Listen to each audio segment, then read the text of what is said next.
l'Afrique Média veut libérer l'Afrique. C'est-à-dire que ça représente une décision internationale. Il faudrait qu'à l'international constate quelle est la position du gouvernement. La récréation est terminée. Mesdames et messieurs, bonsoir. Heureux de vous accueillir ce soir et nous sommes en direct pour cette deuxième édition de la semaine d'appel sur le continent sur Afrique Média, votre télévision panafricaine. Et nous allons parler donc ce soir de la relance de l'opération Épervier au Cameroun, dont le bilan à mi-parcours fait déjà couler beaucoup d'encre et de salive. Et il est question ce soir sur appel sur le continent de vous donner la parole pour que vous puissiez réagir et Dieu sait combien vos réactions et vos interventions seront édifiantes pour mieux comprendre la décision prise par le président Paul Biya du Cameroun de lancer l'opération Épervier. Et ce soir, de nombreuses questions. A-t-il bien réagi en envoyant à la prison certains directeurs généraux, ministres et professeurs d'université, voleurs et détourneurs de la fortune publique? À sa place, qu'auriez-vous fait? Quelles mesures auriez-vous prises pour que cesse la corruption au Cameroun, le détournement des deniers publics, la gabegie, le laxisme, l'impunité? Et que savons-nous encore? Le standard ce soir est donc ouvert et vous aurez la parole, mais sachez en faire bon usage. Et bienvenue une fois de plus sur Appel sur le continent. C'est sur votre télévision panafricaine Afrique Média. Et pour en parler ce soir, en dehors de vos réactions, chers téléspectateurs, nous aurons comme invité Jean-Arthur Ahomou, qui est un homme politique. Déjà, Jean-Arthur, bonsoir et bienvenue. Bonsoir mon frère Roger, bonsoir à l'équipe technique, bonsoir aux téléspectatrices et aux téléspectateurs. Nous sommes heureux d'être conviés ce soir à Appel sur le continent. Voilà, merci d'avoir donc honoré le rendez-vous de ce programme et il est question ce soir d'échanger avec vous, comme avec nos téléspectateurs, d'échanger sur cette relance, l'opération Épervier au Cameroun. Oui, en effet, l'opération Épervier, en principe, avait été conçue dans le but d'assainir la gestion publique et de recouvrir l'argent détourné par divers hauts fonctionnaires. Et il s'est trouvé à un moment donné que cette opération Épervier a semblé prendre du plomb dans l'aile. Certains ont commencé à tourner en bourrique, disant qu'en réalité, l'opération Épervier, bon, ça a échoué. Ça n'aura pas de suite dans la mesure où ça n'a plus du tout d'effet et qu'en réalité, c'est juste pour régler quelques comptes à 2 ou 3 tondus, 3 pelés. Bon, mais en réalité, ce n'était pas aussi simple que cela. Oui. On va revenir à vous, Jean-Arthur Ahomou. Le temps pour nous de planter le décor avec cet élément qui va vous permettre et permettre également aux téléspectateurs de savoir sur quel aspect précis réagir. Je vous propose d'écouter cet élément que vous propose la rédaction d'Afrique Média. L'immobilisme, le laxisme et le laisser-aller des directeurs généraux, des ministres ainsi que des proches collaborateurs du président de la République Paul Biya avaient fait le lit à tous les privilèges, à toutes les facilités de détournement et de distraction de la fortune publique. Sous le sceau de l'impunité, conforté par les puissants réseaux mafieux qui gouvernent le Cameroun, voler est devenu facile, aussi facile que prendre un bon verre de lait frais.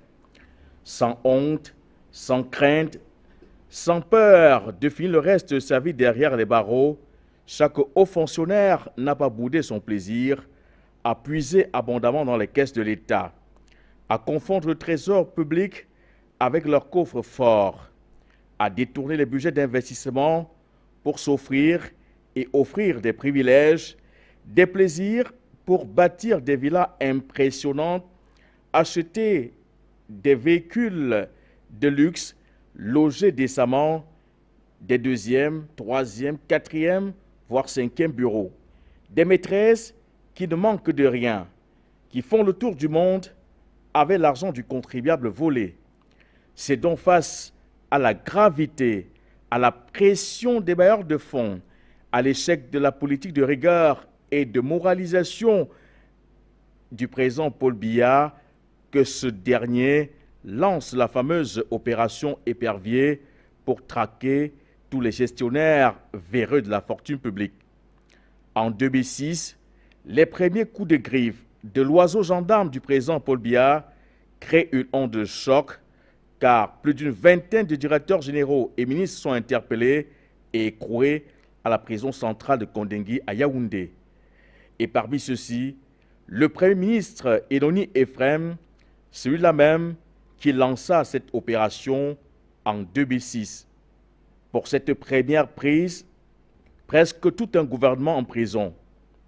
Voyant leurs intérêts menacés, certains cassifs et poncifs du régime RDPC investissent les médias pour crier à une opération à tête chercheuse, à une politique d'épuration mise en branle par le président Paul Biya pour éliminer ses potentiels challengers. Peu de temps, le bien fondé de l'opération Épervier est galvaudé, démonté de toutes pièces, critiqué et l'oiseau gendarme prend du plomb dans l'aile. La période de passage à vide est inéluctable, mais comme le président Paul Biya est le seul maître de son horloge, il réveille son oiseau gendarme à un moment où personne ne s'y attend et frappe de plein fouet. Bilan, plusieurs gros poissons dans les serres de l'Épervier. Et parmi ceux-ci, Dr Basile Atangakuna, le très frais et élégant ministre de l'eau et de l'énergie. Comme décidé à en finir avec tous ces ministres et enseignants d'université, voleurs de la République, d'autres sont sur la sellette, d'autres sont sur la liste d'entente, interdit de sortir du pays. C'est le cas de David Koto-Eman, le directeur général de Camtel. Des sources bien introduites font état d'un tsunami qui va tout balayer sur son passage, car le président Paul Biya serait rentré de la Chine avec des informations qui accablent d'autres hauts commis de l'État, qui sont, il faut le dire, encore en poste. La question que l'on se pose, c'est celle de savoir si le président Biya a véritablement frappé un grand coup en relançant cette opération Épervier. Faut-il arrêter, écrouiller et laisser on ne sait où le corps du délit? Que va-t-on donc faire de ces prisonniers de luxe que l'État devrait encore nourrir et soigner? À vous d'agir, de réagir aux standards. Voilà, c'est donc cette deuxième édition de la semaine d'appel sur le continent. Avant de revenir à vous, nos chers invités, la priorité sur le standard où nous attend déjà Patrick Kwangep. Bonsoir et bienvenue. Bonsoir à toi, mon très cher frère. Bonsoir à tous les téléspectateurs d'Afrique Média de par le monde. Un bonsoir particulier à tous les standardistes et techniciens sans qui nous ne pourrons nous exprimer sur les sujets mis à l'ordre du jour par vous. Un bonsoir particulier à tous vos panélistes qui vont, je crois bien, j'espère surtout, nous éclairer sur les mécanismes et surtout les voies de sortie, les solutions. Concernant le sujet que vous mettez à l'ordre du jour, mon très cher frère, je l'ai dit lorsque, en début mars, lorsque le président de la République, son Excellence Paul Biya, a fait du moins un réaménagement ministériel, pas un remaniement, moi je suis, c'est-à-dire les remaniements au Cameroun, c'est devenu un peu trop de, c'est-à-dire il y a trop de statique, il y a trop d'inertie. Voyez-vous, j'ai dit en début mars, après les remaniements ministériels, le remaniement ministériel ou alors le réaménagement, ça ressemble beaucoup plus pour moi à ce qu'à l'époque des Vikings, le peuple nord-européen viking, les conquérants, les combattants, à l'époque des Mayas et des Aztèques, ça ressemble à ces sacrifices expiatoires que lorsqu'il y avait des mauvaises récoltes et que le chaman, qui était le conseiller spirituel du roi, disait au roi, attention, les mauvaises récoltes sont dues au fait que les dieux sont mécontents, alors il fallait sacrifier les êtres humains afin d'apaiser la colère des dieux. Ça, c'était leur pensée. Et ça ressemble totalement à ça. Chaque fois, on nous sort des aménagements ministériels ou alors des remaniements ministériels, mais les mêmes qu'on remet sont toujours les mêmes voleurs. C'est une récurrence. Quand je feuillette les pages de cette lutte anticorruption, c'est une récurrence. Des gouvernements sont tous, j'ai dit des gouvernements entiers en prison. Donc vraiment, je crois que ceci est, certes, l'opération épervier, que j'aimerais qu'on reformate cela en opération aigle. Parce qu'en termes de mythologie, l'épervier, c'est quoi comme rapace? C'est l'aigle qui est au-dessus de tout et est très puissant. Et que ce soit vraiment effectif et attrape les gens véritablement. Parce qu'en soi, l'opération épervier, je suis pour. Parce qu'il faut attraper des voleurs. Il faut que je reste cohérent et serein. Il faut attraper des voleurs. Mais malheureusement, quand on attrape des voleurs et qu'on les remplace par d'autres personnes qui deviennent eux-mêmes après des voleurs, et ceci de manière récurrente, mais ça fait peur. On a l'impression donc qu'on est en train d'assister, du moins moi j'ai l'impression que j'assiste à une comédie depuis des années. Donc moi je pense une chose, mon cher très frère. Quand dans une entreprise, on a embauché un manager, le peuple camerounais est l'employeur du président de la République. Quand le peuple a embauché un manager et que le manager n'arrive pas, après des années, à manager l'équipe afin d'obtenir un résultat clair, cohérent et surtout pour le bien-être de la population, alors il n'y a pas de magie, on n'a pas besoin d'aller faire des mathématiques à Saint-Cyr. Non, c'est le manager qu'on fait sauter. Et ça, c'est du ressort de la jeunesse et du peuple dans les élections. Voilà, parce que je reste républicain dans les élections. Voilà, merci, c'est une Patrick. évidence. Si après autant de temps, ça ne va pas, on fait sauter le manager. Et ça, c'est dans le cadre des élections présidentielles. Donc, voilà. et bien sûr législatives et autres. Voilà, donc merci, ma Patrick. position aujourd'hui. Merci, parce Patrick. qu'on ne peut plus continuer avec tout cela. Quand ce ne sont pas des détourneurs des fortunes publiques, ce sont voilà. de manière illégale les terrains, l'immobilier, le foncier, à des gens qui ont pourtant le titre foncier, comme le président Bandakani a eu évoqué ça plusieurs fois ici. Donc véritablement, je crois que nous sommes dans une situation de putréfaction telle que si le président veut laisser le pouvoir ayant vraiment, pour qu'on garde l'image de celui qui a vraiment apporté la paix, garder la paix au Cameroun, le président Pobia devrait tout faire, vraiment faire tout pour balayer correctement. Voilà. Parce que les gens nous observent. Merci Patrick. Oui, merci Patrick parce qu'ils sont nombreux. C'est un sujet qui intéresse des Africains et ils sont nombreux qui voudraient intervenir. Après, vous nous en mettre le cap sur l'Allemagne. Retrouvez Zerfel. Zerfel, bonsoir et bienvenue.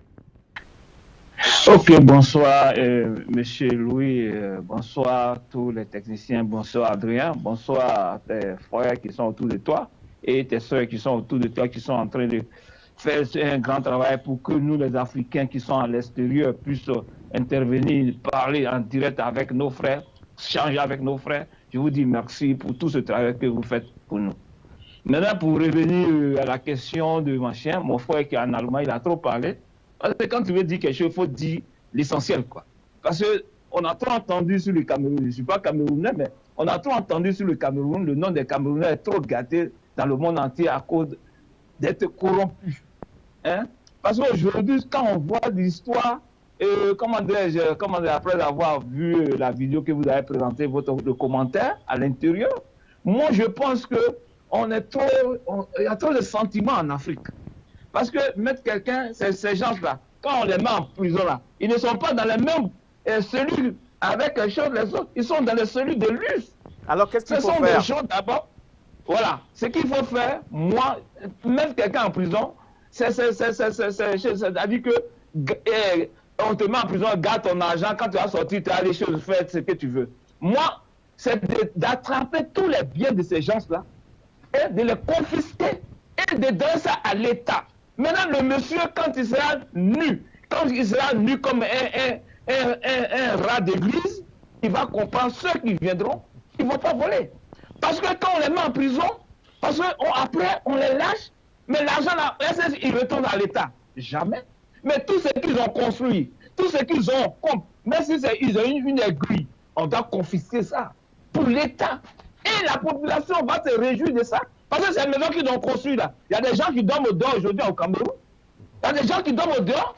Mais ces étudiants qui sont là, qui sont quittés dans les autres villes pour venir dans des grandes villes pour aller à l'école.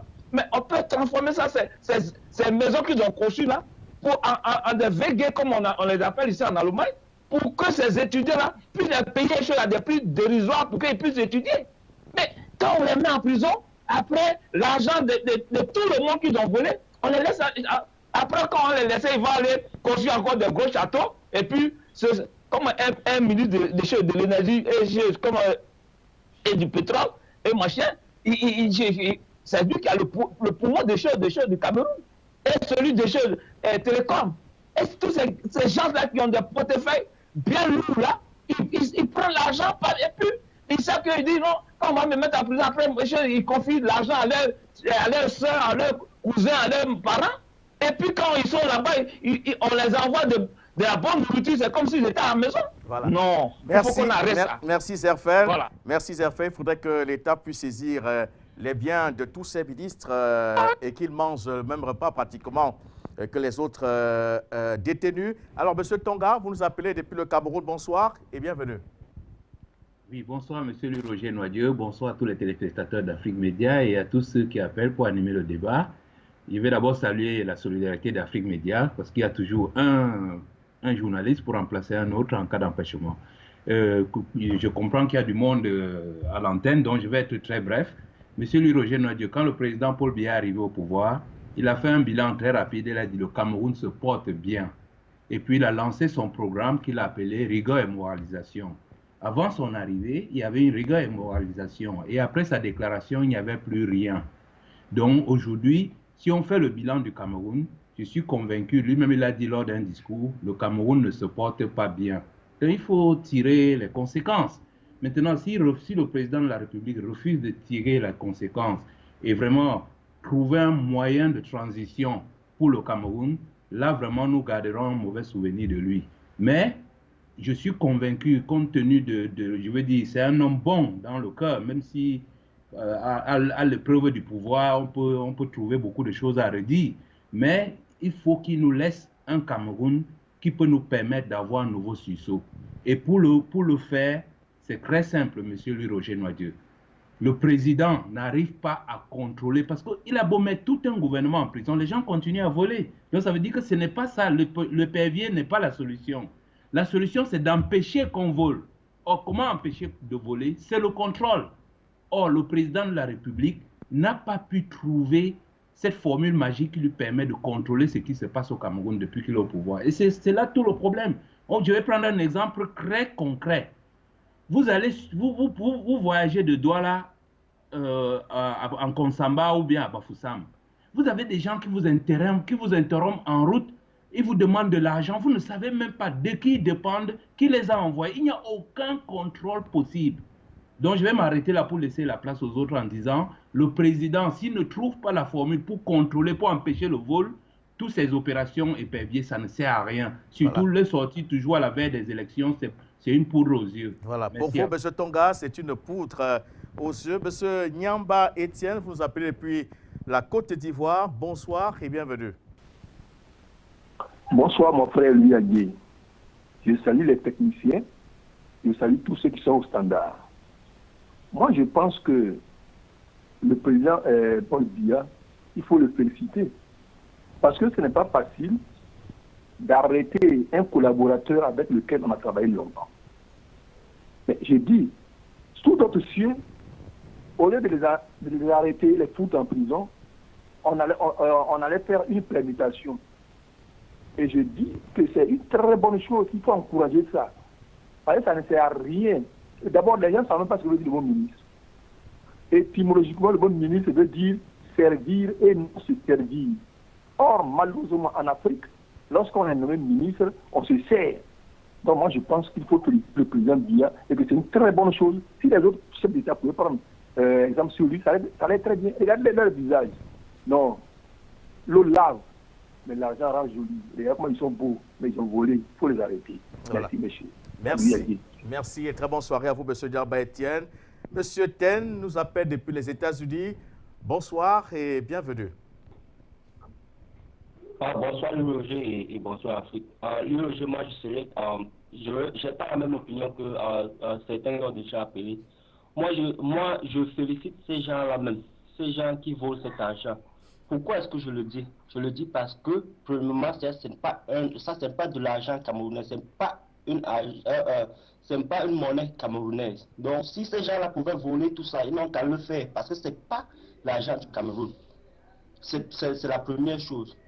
Et maintenant, la deuxième, j'en ai marre des soi-disant présidents africains qui vont toujours contre les cibles faibles, comme nous appelons dans l'armée. Ça veut dire que vous avez peur d'affronter le problème. Et vous prenez contre les petits gens qui n'ont même pas de poids. Moi, j'en ai marre de voir cela. Le Cameroun doit battre sa propre monnaie. Quand le président camerounais va prendre une vraie décision, on a marre des présidents qui sont toujours en train de courir derrière les faux problèmes, alors qu'il y a les vrais problèmes qui sont là devant, qui battent la vraie monnaie. Alors, M. Ten, si quelqu'un s'amuse avec cette monnaie, oui. Est-ce que ça va empêcher à ces ministres et au comité de l'État de voler, même si le Cameroun arrivait à battre sa monnaie? Lui, Roger, pourquoi je le dis? Parce que nous sommes en train de nous entretuer. C'est une monnaie qui n'est pas la nôtre. Et moi, j'en ai marre de voir les Africains s'entretuer sur les trucs qui ne les appartiennent pas. C'est comme si nous sommes dans un camp d'esclaves. Le maître est assis dans la maison, il a toute la nourriture. Il sort un plat et donne à 10 esclaves. Et nous sommes en train de nous entretuer alors que nous pouvons nous en prendre au maître, prendre toute la nourriture qui est chez lui. Donc, on arrête de se comporter comme si on n'avait pas le cerveau. Voilà. Il faut que le président prenne des vraies décisions, battre une monnaie camerounaise. Voilà, merci Quand M. il Ten. battu une monnaie camerounaise, nous allons nous battre pour que personne ne vole cette monnaie. Voilà. À ce moment-là, si vous vous amusez avec une monnaie qui est vraiment camerounaise, si c'est des fonds publics qu'on vous a engagés pour peut-être construire un port et vous vous amusez avec, on fait ce qu'on appelle l'exécution publique. Et c'est terminé. Voilà. Voilà donc la solution pour M. Ten, c'est qu'il faudra une exécution publique de tous ces détourneurs de fonds publics. Voilà donc une mesure importante que vous annoncez. M. Daiko Romain nous appelle depuis Boyko, c'est au Bénin. Bonsoir et bienvenue. Alors, Sekou du Canada est en ligne. Alors, Sekou, bonsoir. Vous êtes à l'antenne. Oui. Bonsoir, messieurs. Ça fait plaisir de vous reparler encore. Voilà. Moi, je pense que pour empêcher les fonctionnaires de voler en Afrique, il faut commencer d'abord par la base. Comme a dit un interlocuteur précédent, là, on les met dans des prisons et après ils sortent et puis ils ont tous leurs biens et ils les récupèrent sans aucun problème. Il faut commencer par la base, en ce sens qu'il faut conscientiser le peuple et apprendre au peuple ce que c'est qu'un détournement des biens de l'État et que le peuple soit mis en contribution pour dénoncer ces gens. Quand le peuple voit quelqu'un qui n'avait même pas un vélo et brusquement il commence à circuler dans des Mercedes, à construire des maisons de droite à gauche, que le peuple dénonce ces gens. Et au départ, pour engager les fonctionnaires, il faut faire des background checks, c'est-à-dire s'assurer que la personne qu'on engage est une personne morale, honnête, est une personne à qui on peut faire confiance, est une personne qui ne va pas détourner les biens de l'État. Et il faut aussi faire la comptabilité de ces gens avant qu'ils prennent leurs fonctions. Si en prenant leur fonction, le monsieur, il a $100. En sortant, peut-être qu'on peut lui accorder d'avoir $101, $102, mais pas $1000. Ça n'a aucun sens. Donc, comptabiliser les biens avant la prise de fonction et comptabiliser les biens à la fin de la prise de fonction. Et il faut que nos fonctionnaires soient très bien formés aussi, que l'État les forme, que l'État fasse des cours pour les conscientiser aussi, pour leur dire qu'ils sont là pour servir l'État et le peuple, pas pour s'enrichir. Voilà. Et que les gens, voilà. Merci beaucoup. Merci, Monsieur Merci. Sekou. Merci et très bonne soirée à vous. Monsieur Téné Simplice nous appelle depuis la Libye. Bonsoir et bienvenue. Bonsoir, lui, Roger. Bonsoir, tu as l'antenne. Oui, bonsoir, Afrique Média. Bonsoir, le plateau. Et bonsoir, les techniciens qui sont derrière. Je ne les oublie pas. Lui, Roger, par rapport à ce problème d'aujourd'hui, j'aimerais suivre un téléspectateur qui a appelé tout à l'heure. Il a parlé de battre monnaie là. C'est une idée excellente. Il faudrait pas qu'on se fige, on fait une bagarre entre nous, on se fait créer les haines entre nous. Parce que ne me dites pas que celui qui est en prison aujourd'hui doit être content demain de Boucher bien, même s'il part. Le vrai problème, c'est quand nous réalisons, les Européens, les Occidentaux sont très contents de voir ces genre de thèmes qu'on débat aujourd'hui comme ça. Ils sont très fiers qu'ils savent que nous réalisons comme il faut. C'est-à-dire, quand le médecin donne le médicament au malade et qu'il voit la réaction du malade, il sait que non, ça va aller. Le malade est dans la bonne voie pour guérir. Vous voyez un peu. C'est ça que le problème. Ce n'est pas des choses qu'on devait parler. Le problème, c'est qu'il faut battre monnaie. On ne serait pas là si on avait autre monnaie. En Europe, il y a des voleurs. On n'est pas là pour dire que le vol ne doit pas cesser, ça ne doit pas finir. Mais c'est ça le problème. Il faut savoir où toucher. Donc, c'est de ça que je devais parler. Voilà, merci et très bonne soirée à vous, Monsieur Téné. Nous allons remettre le cap sur le Bénin. Retrouver Daiko Romain avant donc de revenir sur le plateau. Bonsoir, vous avez la parole.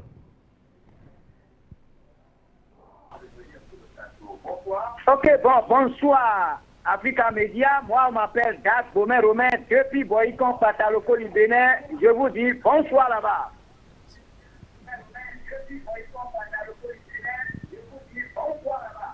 Allez-y, d'un trait. D'accord. Ce que moi, je vais dire par là, je vais demander quelque chose. Je vais demander que est-ce que le problème de M. Gbagbo, ça va finir dans notre Afrique, ça va finir? Et ensuite, j'ai constaté que l'ancien président français a été à garde à vue. Donc, on va dire, si quelqu'un a fait de mal, on va le juger. Parce que l'Afrique, comment dire, Afrique est pauvre. Et on va bouffer tout l'argent. On ne veut pas dans notre Afrique. Mais sincèrement, je vais vous dire, notre président Patrice Talon, ce qu'il est en train de faire dans notre pays, le Bénin, il faut l'applaudir. Parce que les autres présidents, comment on appelle, il fait les choses en campagne, quoi. Il va faire deux mandats. C'est ça qu'il laisse les choses. Mais le président Patrice Talon, maintenant, il vient pour mettre les choses en ordre. Donc, il faut l'applaudir. Mais je vais dire le problème de Gbagbo, on va terminer ce problème et tout le monde va comprendre que Gbagbo est ci et ça. Je laisse la ligne, je vais revenir encore, c'est M. Dagbomen depuis Bénin. Merci infiniment à vous. Alors, docteur Alakalaka, bonsoir et bienvenue. Bonsoir, cher ami. Merci. Désolé pour le retard, c'est la route, ce n'est pas de notre faute. Voilà. Et vous arrivez au moment où nous parlions bien évidemment de cette relance de l'opération Épervier au Cameroun, avec le président Paul Biya qui a décidé encore d'écrouer quelques hauts fonctionnaires véreux. Comment avez-vous accueilli cette relance, cette nouvelle opération? Est-ce que vous avez le sentiment que c'est un grand coup qu'il vient de frapper une fois de plus? Oh non, pas véritablement un grand coup. Ce que je veux dire d'entrée de jeu, c'est que la situation au Cameroun n'est pas différente de la situation dans tous les autres pays d'Afrique d'expression française. C'est-à-dire que les pays qui ont en commun le franc CFA, parce que c'est de là où le mal vient, tous ces pays sont corrompus.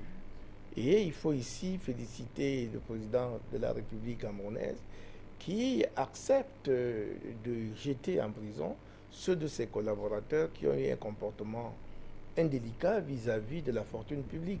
Parce qu'un téléspectateur l'a dit ici, ce n'est pas évident. Ce n'est pas facile de jeter en prison quelqu'un avec qui on a passé 10, 15, 20 ans, on a cohabité, on a échangé les secrets d'État, on a discuté des dossiers. Ce n'est pas toujours facile. Donc, il est à féliciter. Et c'est l'occasion de répondre avec tranquillité à votre question pour dire que je ne suis pas satisfait parce que ça a trop duré. Entre les premières arrestations et les arrestations actuelles, j'ai l'impression que ces arrestations n'obéissent pas à un calendrier judiciaire.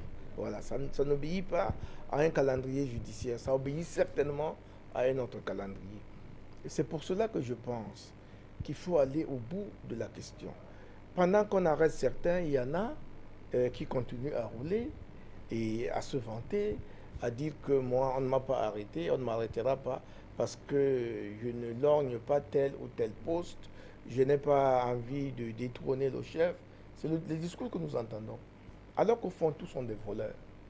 Je reconnais ici que les fonctionnaires camerounais, en tout cas ceux qui sont nommés aux affaires, n'ont pas un comportement sérieux, loyal, patriote envers les fonds publics. Or, nous en avons besoin pour nous développer. Déjà, cette monnaie nous est rare, nous l'achetons, vous savez. Pour qu'on ait des francs CFA, il faut les acheter. Ça veut dire que si on achète pour 1 milliard, on n'aura pas 1 milliard de francs CFA, on aura peut-être 800 millions. Ça, il faut bien le savoir. Quand il y a des gens qui prennent encore ces 800 millions, ça nous pose de sérieux problèmes. C'est pour dire que j'ai trouvé déjà que les téléspectateurs étaient au niveau des propositions. Je ne sais pas si je dois y embrayer maintenant. Je pense qu'on va y revenir. D'accord. Encore... Bon, sinon, on a encore du temps. Sinon, ce que je veux dire, c'est que c'est une très bonne chose que l'opération Épervier soit une opération permanente. C'est-à-dire que toutes les fois que le contrôle supérieur de l'État, ou bien l'ANIF, ou la CONAC a décelé des malversations quelque part, il faudrait qu'on donne à ces institutions le pouvoir de vouloir. C'est-à-dire que de déférer par devant le juge ou par devant le ministre chargé des questions de justice et les mises en cause pour que la justice soit dite. Il ne faut pas attendre parce qu'aujourd'hui nous parlons du chef de l'État. Est-ce qu'en réalité la compétence judiciaire est une compétence du chef de l'État? La compétence judiciaire est une compétence du pouvoir judiciaire, même si chez nous c'est encore une autorité. Il faut redonner à la justice ses pouvoirs, son autorité, et aux institutions qui agissent au nom du chef de l'État, le pouvoir et la capacité de jouer leur rôle et de déférer, de se constituer partie civile et de déférer par devant le juge correctionnel ou le juge spécial les mises en cause. Et comme ça, les Camerounais comprendront que ce n'est pas seulement des poursuites politiques, parce que beaucoup font croire au monde entier que ces gens qu'on poursuit, c'est des prisonniers politiques. Il n'y a aucun prisonnier politique. S'ils sont des prisonniers politiques, alors ils ont violé la ligne politique du président de la République qui était rigueur et moralisation. En ce moment, ils sont des prisonniers politiques pour n'avoir pas respecté le mot rigueur et moralisation qui était une ligne politique définie par le chef de l'État. Et maintenant, lorsqu'on va au fond des dossiers, on se rend compte que parmi eux, il y a véritablement des souris, comme si vous mettez une souris dans un sac d'arachide. Le jour où vous allez ouvrir votre sac d'arachide, il n'y aura que les gousses. La souris aura tout bouffé. Ils se comportent exactement comme ça. Pourtant, on a besoin de ces arachides pour s'aimer et récolter davantage. Mais ils sont les pourvoyeurs et les prévaricateurs de notre économie, de notre développement. Et on est toujours en train de se plaindre, alors que c'est nous-mêmes qui nous faisons harakiri. Et je crois qu'on va revenir pourquoi ils le font. Je vous dirai pourquoi ils le font. Alors, vous êtes également, au-delà d'être fiscaliste, écrivain, vous êtes également enseignant, parce que vous êtes un excellent enseignant dans votre domaine. Mais on se rend compte également que dans la liste de ces personnes qui sont interpellées, nous avons des professeurs d'université, nous avons des doyens de nos facultés. Alors, quelle est l'image qu'une telle arrestation peut refléter sur la formation, sur l'éducation de la jeunesse camerounaise aujourd'hui? Et ça pose un problème moral quand même, parce que l'éducateur a toujours été considéré comme et présenté comme un exemple d'éducateur. Moi, je me souviens, aujourd'hui encore, mes maîtres de l'école primaire, je les appelle messieurs, parce que c'était des gens corrects, qui affichaient une image qui nous attirait tous. Alors, au niveau de l'université, si on est dans une situation où tout un recteur se transforme en voleur, alors que l'université se porte mal, on nous dit qu'il y a 600, on a construit des toilettes pour 600 millions, et vous arrivez à l'université, il n'y a aucune toilette disponible pour les enseignants, je ne parle pas des étudiants. Alors il faut se poser la question. Si un tel monsieur est arrêté, comme le recteur de Douala, le premier, je ne vais pas citer les noms. Bruno Bekolo. Voilà, merci Bruno Bekolebe. Mais ce monsieur, nous dit-on aujourd'hui, les langues se délient, tous les vendredis, il quittait Douala avec 5 millions. Tous les vendredis, je crois qu'il a passé ici 10 ans. Tous les vendredis que Dieu a créés, il partait de Douala pour Yaoundé avec 5 millions. Mais comment voulez-vous qu'une université fonctionne avec un monsieur comme celui-là à la tête? Donc c'est tout à fait normal qu'au-delà de son grade d'agrégé et de professeur d'université, ben, il est justiciable comme tout le monde. Il doit répondre de ses actes. Et ce n'est pas que ça. Le contrôle supérieur de l'État nous a indiqué, on a lu tous dans les journaux, qu'il avait des écarts de gestion, ce qu'on appelle faute de gestion pour les administrateurs, mais ce que le juge appelle détournement de fonds publics, pour près de 2 milliards et quelques. Mais ça, ces montants, pour moi, avaient été revus à la baisse, parce qu'on sait comment ça se passe. Il y a la corruption partout, même là où on doit diminuer les montants pour les rendre quand même peu compréhensibles aux yeux de tous. Alors, des gens comme ça, moi, je crois que le président Biya, en ordonnant leur arrestation, et vous allez vous étonner, mais pourquoi depuis 5 ans, il n'a pas été arrêté depuis? Aujourd'hui, encore, les langues se délient. On nous dit, c'est parce que le directeur du cabinet civil était son parrain. Et quand le directeur du cabinet civil, M. Bilinga Eboutou, a perdu son poste, tout de suite, on l'a arrêté. Donc c'était un peu l'arbre qui cachait la forêt. C'était un peu l'arbre qui cachait la forêt. C'était le gourou qui empêchait qu'on arrête se protéger. Voilà. Alors Jean-Arthur Aroumou, nous parlons donc dans le cadre de cette édition de la paix sur le continent, de la relance de l'opération Épervier au Cameroun, avec le président Paul Biya qui a donc décidé d'écrouer certains hauts responsables qui ont détourné la fortune publique. Mais on se rend compte également un doyen de la faculté des sciences politiques et juridiques de l'université Yaoundé. On n'arrive pas à comprendre comment le professeur Magloire Ondoa, qui est un brillant enseignant, a pu se retrouver mêlé dans une affaire de détournement de fonds publics.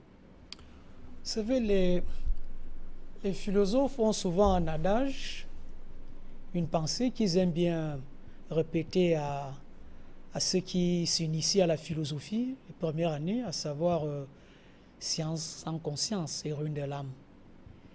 Et vous pouvez donc être pétri de tout le savoir, livresque, mais si le soubassement moral fait défaut, alors là, le savoir livresque devient un peu un outil extrêmement dangereux pour vous et pour vos semblables. Et c'est pour cela que lors de l'Antiquité, pendant l'Antiquité égypto-nubienne, les premières leçons où on insistait avant qu'on vous donne tout le cursus intellectuel possible, c'était d'abord d'asseoir les fondements moraux pour que c'est ça qui vous guide. Et depuis l'Antiquité égypto-nubienne jusqu'à l'heure actuelle, avant que la colonisation, la traite négrière ne bousille totalement l'initiation, c'était comme cela. Parce qu'on savait très bien la puissance, l'énorme puissance du savoir. Et quand ce savoir n'est pas canalisé, on connaît aussi les conséquences désastreuses d'un tel savoir. Et j'en profite pour tirer un coup de chapeau à Afrique Média d'avoir ressorti le symbole du faucon vu sous l'aspect de l'aigle, parce que le faucon, c'était l'emblème d'Horus. Horus était une divinité égypto-nubienne qui représentait effectivement la justice, la vérité et le bien. Et donc, avec l'opération Épervier, c'est dans ce sens-là qu'on y est. Et l'épervier, l'aigle, le faucon ont cette capacité de précision quasi mathématique. C'est-à-dire que c'est à 1 mm près que ces rapaces-là ratent leur cible. Je dis à 1 mm près. Et donc, on peut donc faire confiance à cela. Et c'est là où j'en viens. Il y a eu un téléspectateur qui s'est comme il m'a permis de faire cette virgule au niveau de notre antiquité et notre cosmogonie. Il dit, bon, en réalité, l'opération Épervier, les remaniements ministériels, ça ressemble un peu à des espèces de rites sacrificiels que faisaient les Indiens et autres dans l'Antiquité. Et que, en fait, le vol est récurrent. Ce que nous pouvons ne pas dire, c'est que le chef d'État est encore un homme politique. Et en tant qu'homme politique, nous sommes en année électorale. Et donc, en année électorale, il doit booster ses chances pour pouvoir être réélu. Ce n'est donc pas surprenant que l'opération Épervier reprenne de la vigueur en pleine année électorale. Parce qu'effectivement, il veut s'attirer un maximum de sympathie auprès des électrices et des électeurs camerounais. Et donc, dans ce rite sacrificiel et dans le phénomène de récurrence qu'il a bel et bien souligné, c'est parce qu'effectivement, il y a le problème de l'impunité et de l'inapplication d'un certain nombre de lois qui existent dans notre pays. Et comme lorsqu'on va aborder la partie des solutions, je pourrais en dire un peu plus là-dessus. C'est pour cela qu'on note un peu ce phénomène de récurrence. Mais on ne peut pas dire et on ne peut pas acclamer de deux mains ceux qui disent, bon, comme on utilise encore le franc CFA, non, c'est bravo pour les voleurs. Non, je peux comprendre et on comprend très bien le souci de notre frère, c'est-à-dire qui est de se voir doter notre monnaie. Mais si, en se dotant notre monnaie, on n'a pas la culture du respect du bien public, même avec notre monnaie, on va s'illustrer dans des détournements de fonds. Et effectivement, je crois le docteur Alaka l'a souligné, le problème de détournement de fonds publics, ça se pose un peu dans tous les pays, parfois même dans les pays disposant de leur propre monnaie. Mais ce n'est pas du tout, vraiment pas du tout pour blanchir cela. C'est seulement pour dire qu'il faut asseoir la culture du respect des deniers publics, étant sous tutelle monétaire ou étant ou jouissant de sa pleine souveraineté monétaire. Ça, c'est vraiment quasi important. Et effectivement, lorsque vous soulignez le cas d'un doyen qui est arrêté, ça me rappelle un peu une publication panafricaine dans les années 90 qui soulignait un peu dans un article consacré un peu au Cameroun, à savoir que le Cameroun était le pays africain qui alignait des docteurs et des agrégés dans tous ses gouvernements. Et comme une guise de fierté. Et aujourd'hui, et là on retombe sur ce qu'on disait, que pour avoir fait fi d'une préoccupation de base dont on a mis sur pied depuis l'Antiquité égyptienne jusqu'à l'heure actuelle, jusqu'à la veille de la colonisation, parce que ça avait quand même résisté au temps de la traite négrière, c'est-à-dire à savoir doter les citoyens et les citoyennes d'un fonds moral puissant et que ça les guide dans leur action, pour que tout le savoir qu'ils jouissent et qu'ils disposent soit régulé par ce fonds moral. Effectivement, on tombe donc dans des énormes déviances et dérapages au point, bon, on a des rats et des souris qu'on a à l'heure actuelle, mais les mesures qu'on a prises, quand on en arrivera aux solutions, on va insister le pourquoi, et ces mesures doivent être appliquées de fond en comble, et pourquoi aussi ça bloque la non-application de ces mesures. Avant que nous allions au standard, Dr Laka, vous voulez souligner un aspect? Je voulais quand même dire quelque chose sur la question qui a été posée concernant le professeur Magloire Ondoa, qui est doyen. Je ne crois pas qu'il soit déjà arrêté. Non, il fait partie. Il fait partie, pas en tant que doyen, mais il fait partie pour des faits qui s'étaient passés. C'est le cas de Magloire Ondoa, de Minkwaché, de Abba Oyono, je crois, et de quelqu'un d'autre là. Et ça, c'est toutes ces personnalités avaient géré les droits d'auteur. Oui. C'est pour les cas de gestion de droits d'auteur. Ils ont tous géré les droits d'auteur. Il y avait une commission permanente de médiation et de contrôle, à la tête de laquelle le professeur Magloire Ondoa a géré. Et puis, je crois que là, il était établi que c'était des fonds privés qui ne pourraient pas être entendus par le TCS. Bon, maintenant, c'est revenu. Je crois que le fait de les interdire de sortir du territoire ne signifie pas forcément que pour leur cas, par rapport aux fonds privés, si je me fie à ce que je sais et à ce qui est dit, on peut déjà conclure une arrestation, mais ils sont simplement interdits de sortir du territoire. Ce n'est pas que je les dédouane, pas du tout. Mais j'essaie d'expliquer pour que les téléspectateurs comprennent qu'ils sont encore sur la ligne d'attente des personnes. Ils sont certainement sur la ligne d'attente des personnes qui vont être jugées. Des personnes qui pourraient être jugées si jamais les faits sont établis. Voilà, c'est ça. En plus de ce problème du droit d'auteur, il faut aussi souligner qu'il y a eu une controverse sous fonds financiers énorme à propos des doctorats dits professionnels. Ça aussi, ça a traîné beaucoup d'argent et beaucoup de bagarres. Et effectivement, ça fait quand même partie des problèmes. Ce n'est pas pour dire, et nous ne disons pas qu'ils sont déjà coupables, non, loin du tout. Parce que la question qui nous a été posée, c'est est-ce que, étant un grand intellectuel, comment est-ce qu'on peut se retrouver dans des situations pareilles? C'est pourquoi nous expliquons très simplement que lorsque le fondement moral commence aussi à vaciller, on ne peut pas être surpris d'entendre ceci ou cela. Mais ils sont présumés innocents. Voilà. Merci. On va aller au standard. Ils sont nombreux qui voulaient intervenir. Oui, docteur Laka. Le problème qui s'est posé avec le doctorat professionnel était un problème juridique. Je ne pense pas que c'était un problème à forte coloration financière. Mais les étudiants ont contribué. Il y avait une contribution. Voilà. Et on croit peut-être que c'était au-delà. On voulait parler le montant ici sur ce plateau de peur d'irriter encore beaucoup de jeunes étudiants qui jusqu'à présent ne savent pas quelle est la suite qui sera réservée donc à ce diplôme. Nous sommes au standard. Pasteur Soa, vous êtes en ligne. Bonsoir et bienvenue. Bonsoir Luniadieu. Bonsoir Luniadieu. Bonsoir l'invité que là je salue aussi Jean-Pierre Aoumou. Mais Jean-Pierre Aoumou, tu vas beaucoup prêter attention parce que tout à l'heure, je vais te poser une préoccupation. Donc, il faudrait que tu m'écoutes. Mais mon ami Roger, vraiment, tu m'as mis assez de temps. Hein? Ça m'a fait presque 15 minutes à l'attente. Il faut nous aider, hein? Tu vois, sinon vraiment, c'est pas facile aussi. Hein? Bon, donc, je reviens. Également, Cameroun, l'opération est vérifiée. Et je pense que cette opération est vérifiée.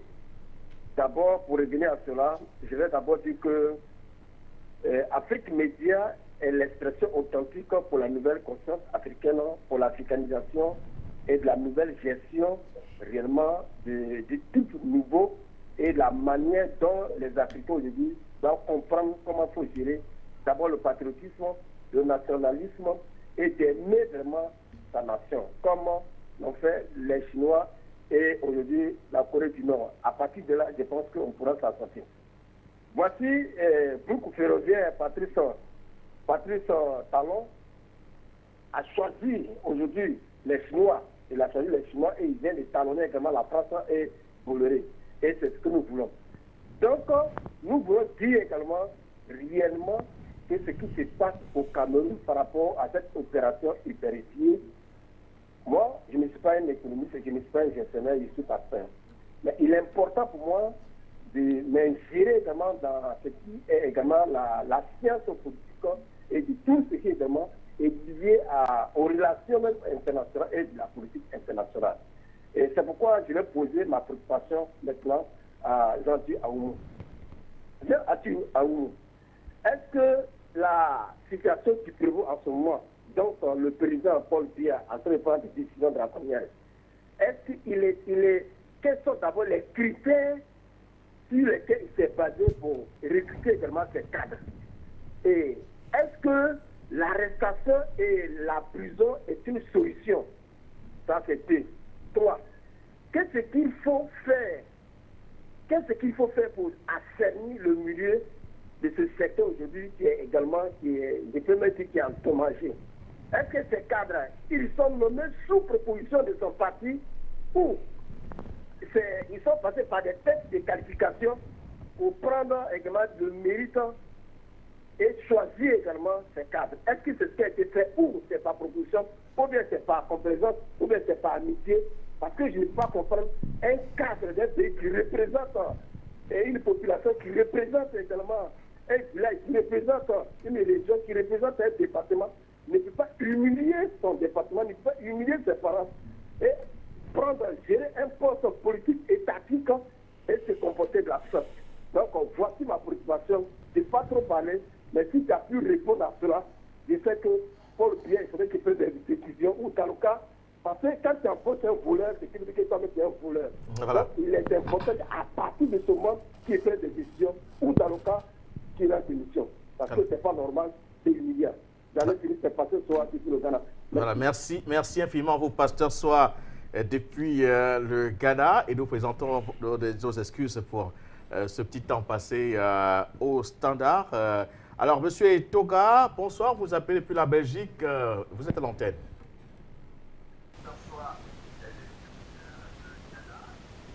Oui, bonsoir, Roger. Je ne sais pas si vous m'entendez là-bas. Très bien, vous êtes à l'antenne. Ok, merci et bonsoir déjà à Tchaoumou et au docteur Alaka, grand fiscaliste africain. C'est terrible, ces voleurs, ils sont terribles. Ces voleurs, ils sont terribles. Mais moi, j'aimerais faire un petit lien entre tous ces voleurs. Ils sont tous de la franc-maçonnerie, tous. Et si on remonte l'historicité de la franc-maçonnerie, vous allez comprendre que ces gens installent la corruption pour gouverner les peuples. Au Vatican, dans les États, tous ces gens, c'est une arme de négociation, la corruption, en ce qui concerne la franc-maçonnerie. Donc si on veut combattre ça, il faut liquider tous ces francs-maçons qui sont assis derrière le chef de l'État, dont lui-même est Al Capone, comme professeur Mbandakani nous a décliné l'autre bandit qui est ici en Europe. Donc voilà un peu, ces professeurs en professorat qui sont professeurs dans le vol. Voilà ces gens. Comment vous voulez qu'on avance?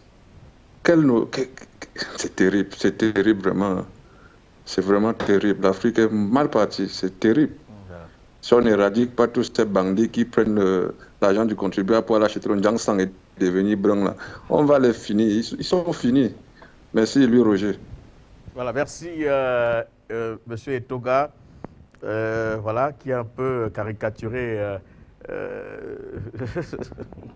pour nous donner un peu de quoi sourire sur ce plateau. Nous allons du côté de la Côte d'Ivoire retrouver Michel, nous appelle depuis la Côte d'Ivoire. Bonsoir et vous êtes à l'antenne. Bon, oui, Roger, à la suite du pasteur Sport du Ghana, j'aimerais avoir des informations. Il y a un grand nombre de personnes qui ont été arrêtées.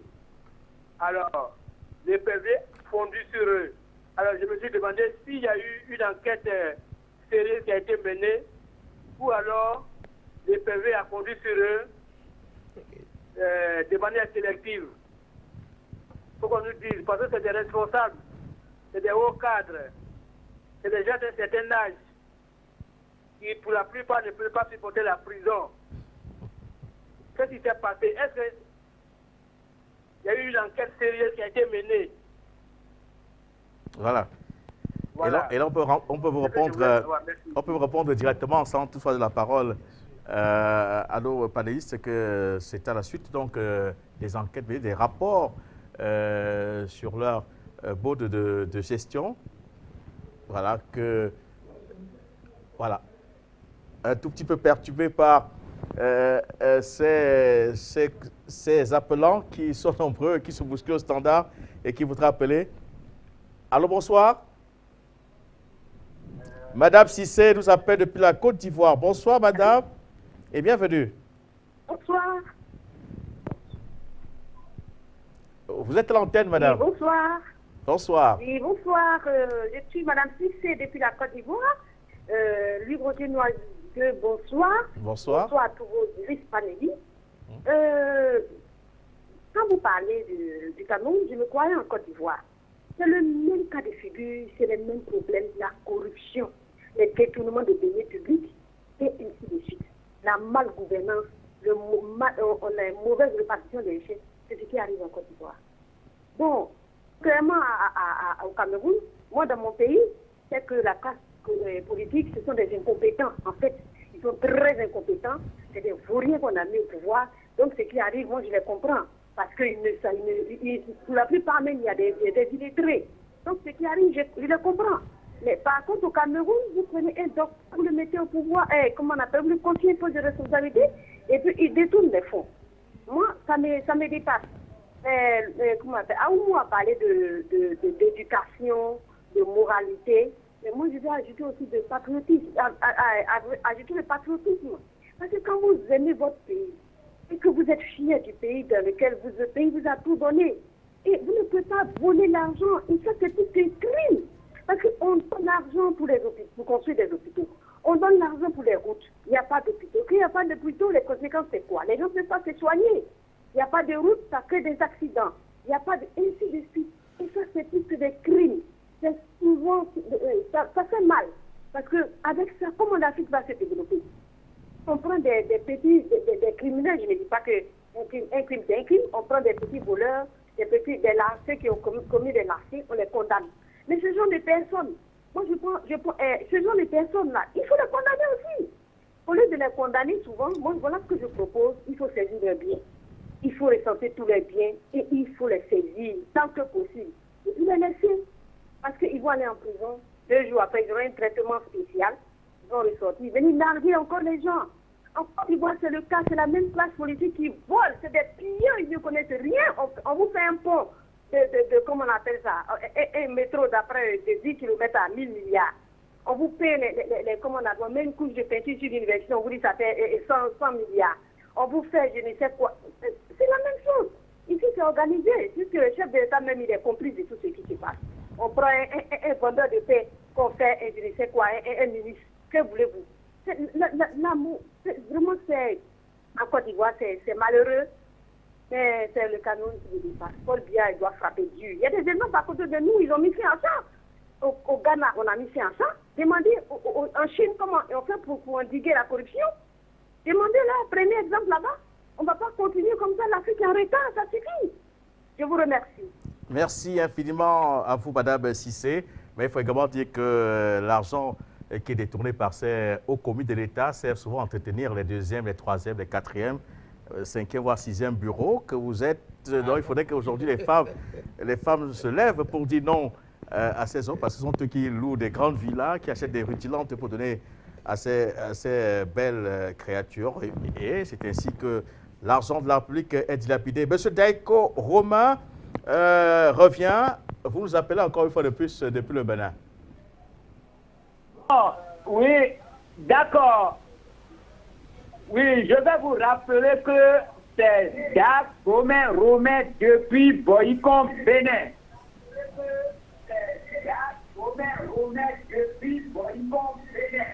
Bon, je vais vous dire quelque chose. Et dans notre pays, le Bénin, il y a quelques tendances. Écoutez bien, il y a certaines personnes qui sont en train de tuer les enfants en pagogo. Et le président Patrice Talon en train de mettre toutes ces choses en ordre. Donc, j'aimerais vous dire que ça soit intérieur, que ça soit, etc., venez secours pour notre pays, le Bénin. Pourquoi je dis ça? Il y a certaines personnes qui font gaïman et tuent les femmes, les enfants pour faire de l'argent. Donc, Bénin ne vole pas au niveau de gaïman.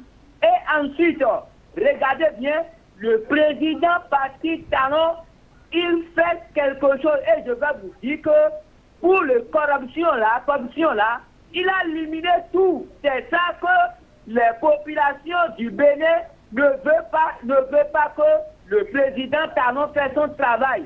Donc au niveau de la corruption là, le président Patrice Talon il est en train de éliminer tout. Donc, essayez de venir secours pour pour notre pays, le Bénin. Et je vais dire à M. Macron, le président français, de prendre Bénin ami sincère. Donc, j'aimerais vous dire à demain, Dagomé Romain vous dit que Dieu vous bénisse. Voilà, merci infiniment à vous pour cette débauche d'énergie. Peut-être qu'il faudrait que nous allons au Bénin chercher à a rencontré nos amis du Vaudou pour exorciser ce gouvernement ou alors l'appareil étatique pour qu'il y ait plus de détournement des lieux publics. On reste au standard. Jean nous appelle depuis les États-Unis. Bonsoir. Et bonsoir. L'Afrique vous écoute. Bonsoir, je salue les techniciens d'Afrique Média. Je salue les auditeurs, les panafricanistes. Je salue vos invités, Jean Tuamou et puis le second. Et le problème de corruption, comme vous aviez tant débattu sur Afrique Média, surtout concernant le Cameroun, c'est un problème vraiment qui gangrène la société aujourd'hui, que ça fait qu'on ne peut pas se développer avec vraiment des belles idées que nous avons et les élans que nous avons. Ce point-là est vraiment là qu'il faut corriger. Ça, c'est vrai, il faut être conscient.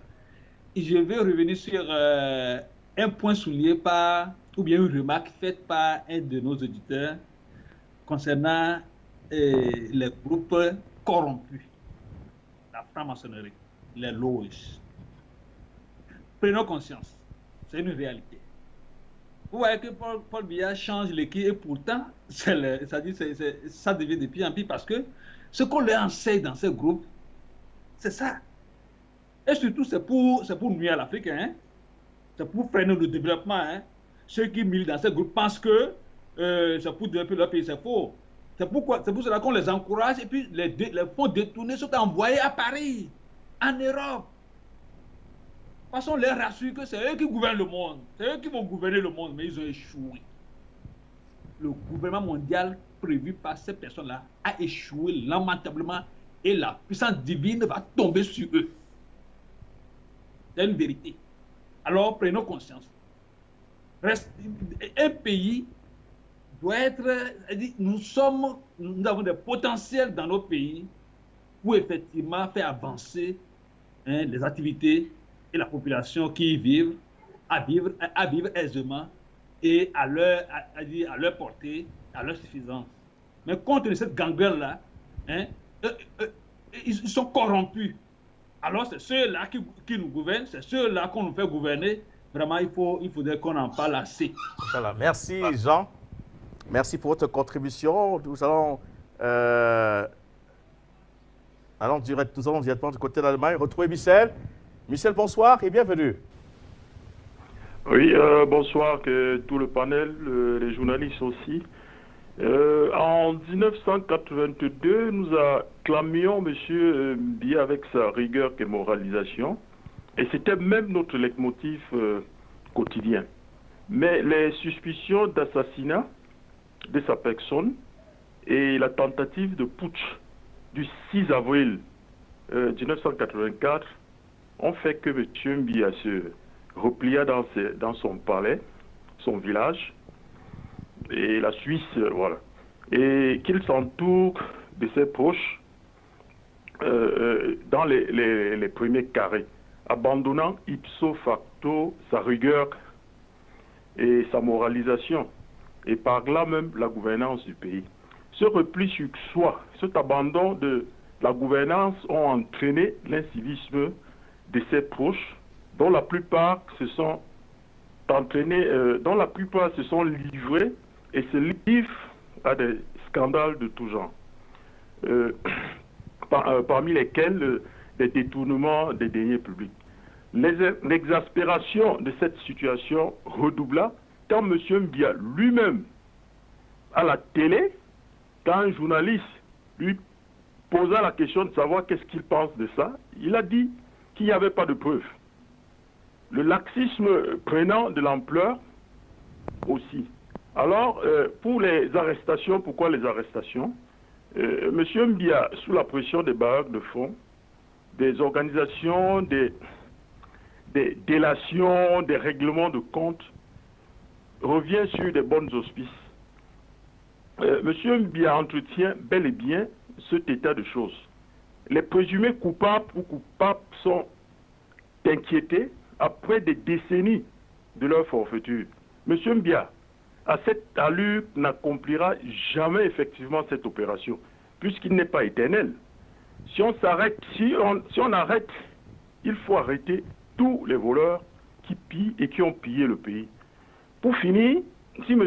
Biya est sérieux, pourquoi n'a-t-il jamais appliqué l'article 66 de la Constitution? Pour moi, ces arrestations, c'est ce que nous appelons dans le jargon camerounais le fouma-fouma. Je vous remercie. Merci infiniment, Michel. Patrick, vous nous appelez depuis la Côte d'Ivoire. Bonsoir et bienvenue. Bonsoir, Roger. Je viens de prendre l'émission en marche. Je voudrais dire simplement que c'est vrai que Paul Biya fait un nettoyage autour de lui pour tous les corrupteurs. Mais Roger, je voulais te dire qu'il y a quelque chose d'essentiel qu'il faut faire. On a vu le président gabonais qui a rompu avec certaines sociétés françaises. C'est là qu'on attend Paul Biya. Parce que ceux qui ont été corrompus, qui sont là, qui sont des Camerounais, il y a un corrupteur. Et ce corrupteur-là, est-ce que Paul Biya va aller jusqu'à le toucher? C'est ça. Il ne faut pas faire des choses sensationnelles pour épater la population parce qu'il y a des élections qui arrivent. Il faut aller à l'essentiel. Ces messieurs-là, l'argent qu'ils ont pris, ils ont utilisé ça pour aider d'autres Camerounais. C'est vrai qu'ils ont détourné, c'est pas bien. Mais avec cet argent-là, il y a certains dans les campagnes qui ont reçu un peu. Ils sont Camerounais. Je crois qu'il ne faut pas les mettre en prison. C'est des intellectuels qui sont là. Il faut que le linge sale se lave en famille. Autrement dit, les corrupteurs, les vrais corrupteurs, les Bolloré et autres là, c'est eux. On attend des actions comme ça de Paul Biya. À côté de lui, le petit Bongo l'a fait. Il y a d'autres présidents qui l'ont fait. Le président de la RDC, tout ça. On attend que le père Biya, le patriarche, agisse dans ce sens. Parce que ceux-là, ils sont au Cameroun là-bas, on les voit. Voilà. Tous ces gens-là sont au Cameroun là-bas. Les Européens qui ont les grandes structures. Et pas plus tard que longtemps, on a vu une société qui est venue créer des projets. Je crois que ça doit être Orange. C'est ceux-là qu'il faut attaquer. Mais laissez vos frères à côté. Vous allez voir que ceux qui sont indexés aujourd'hui, on a des parents dedans, il y a plein d'alliances, ainsi de suite. Il faut les laisser. Il faut attaquer le vrai problème de l'Afrique. Voilà, merci Patrick. Merci, Roger. Merci. Très bonne soirée à vous, Patrick. Adamo nous appelle depuis l'Angola. Bonsoir et bienvenue.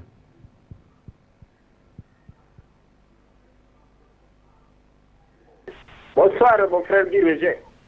Guy Roger, tout ce qui se passe au Cameroun, ça passe dans tous les pays d'Afrique centrale. Je ne vous cache pas, dans tous les pays d'Afrique centrale, le grand chef, le ministre et les autres, ils ont volé la République. Aujourd'hui, l'Afrique centrale est devenue pauvre. Ce n'est pas pauvre. C'est le fait de marquer les gens là, M. Roger. Je ne vous cache pas. Ce sont des faits de marquer les gens là qui sont rendus la pauvreté en Afrique centrale.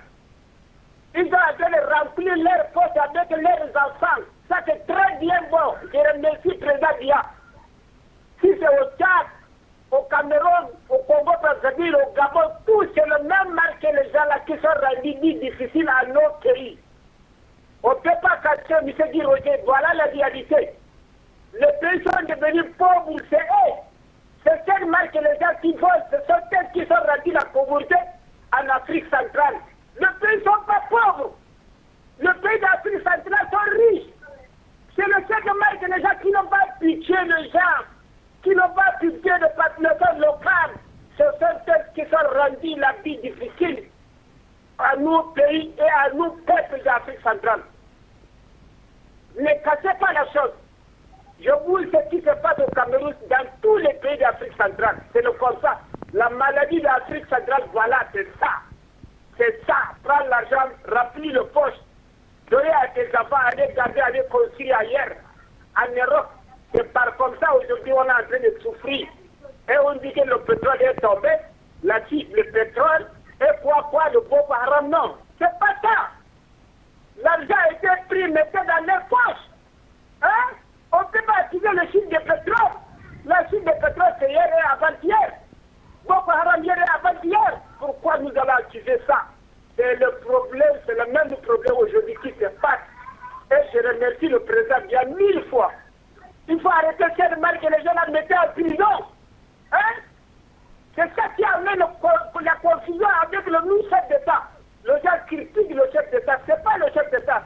c'est leurs proches, leurs ministres, leurs amis, leurs enfants. Hein? C'est par contre ça que, et puis je vous dis une chose aussi, que à nous dirigeants d'Afrique centrale. Après la mort, il y a un compte rendu devant Dieu. Dieu va vous poser la question. Vous avez maltraité, vous, population, vous, enfants, vous, frères. Hein? Et vous serez, comment vous allez répondre? Nous sommes riches parce que nous sommes devenus malhonnêtes, parce que vous êtes en train de prendre l'argent gardé en banque. Une personne qui va faire combien d'années? À 100 ans qui est déjà fatigué, vous allez garder une somme qui nourrit le pays pendant 20 à 30 ans. Hein? Ça, c'est le pitié.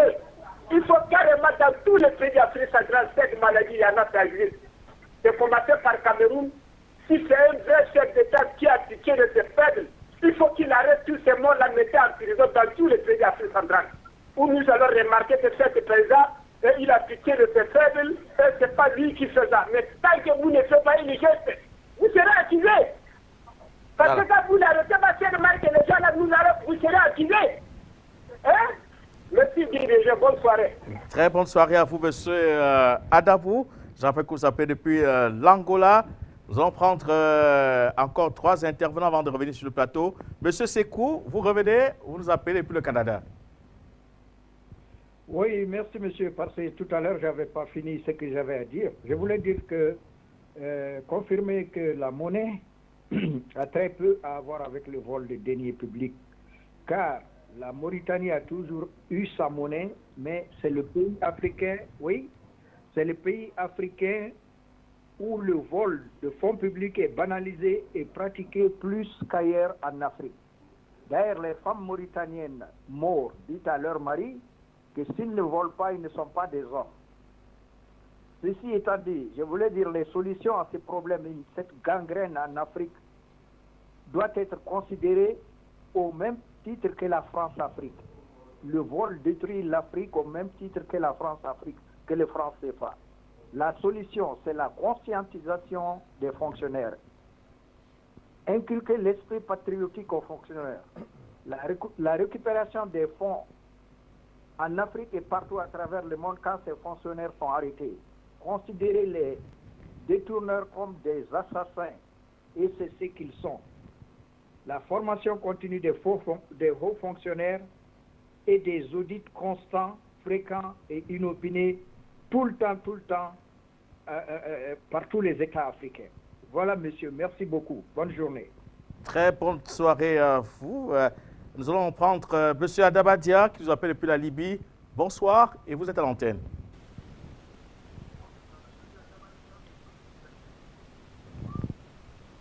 Bonsoir, mon frère Rosé.